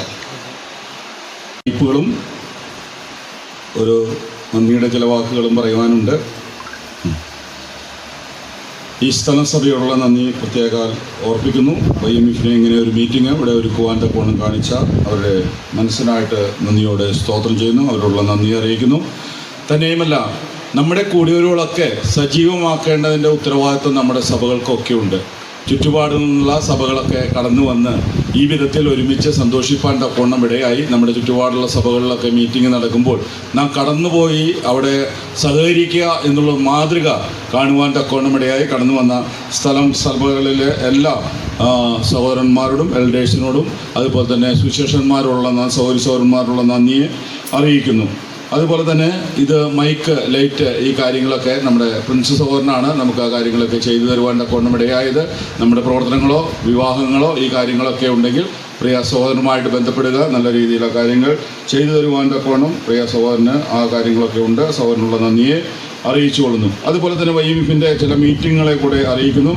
ഈ വരുന്ന ഏപ്രിൽ മാസം 10, 11, 12, 13 തീയതികളിൽ കൊരട്ടിയിൽ ഒരു സുവിശേഷ യോഗവും സംഗീത വിരുന്നുമുണ്ട്. അതിൽ ദൈവവചനം സംസാരിക്കുന്നത് ജോൺ പി തോമസും അതുപോലെ തന്നെ ചാണ്ടപ്പിള്ള ഫിലിപ്പ് സോനുമാണ് ദൈവവചനം സംസാരിക്കുന്നത്. രാവിലെ ബൈബിൾ ക്ലാസ് ഉണ്ട്. ബൈബിൾ ക്ലാസ്സിന് ശേഷം 3 ദിവസത്തെ വ്യാഴം, വെള്ളി, ശനി 3 ദിവസത്തെ YMFൻ്റെ ഭവന സന്ദർശനങ്ങളും പരസ്യയോഗങ്ങളും ആ പ്രവർത്തനങ്ങളൊക്കെ ബന്ധത്തിലുണ്ട്. നിങ്ങൾ കടന്നു വന്ന് സഹകരിക്കുകയും ചെയ്യുക. അതുപോലെ തന്നെ ഏപ്രിൽ മാസം 27-ാം തീയതി താളിക്കുണ്ട് സഭയുടെ സഹകരണത്തിൽ ഒരു മിനി കൺവെൻഷൻ അവരുടെ സഹോദരൻ്റെ ഭവന അങ്കണത്തിൽ മുറ്റത്ത് നടത്തുവാൻ തക്കവണ്ണം ആഗ്രഹിക്കുന്നു. അവിടെയും ദൈവജനം കടന്നു വന്ന് സഹകരിക്കണമേ എന്ന് ഓർപ്പിക്കുന്നു.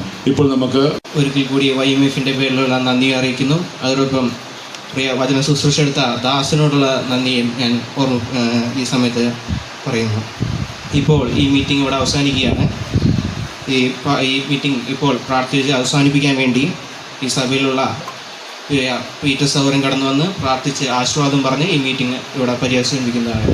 പ്രിയ സഹോദരനെ ക്ഷണിക്കുന്നു.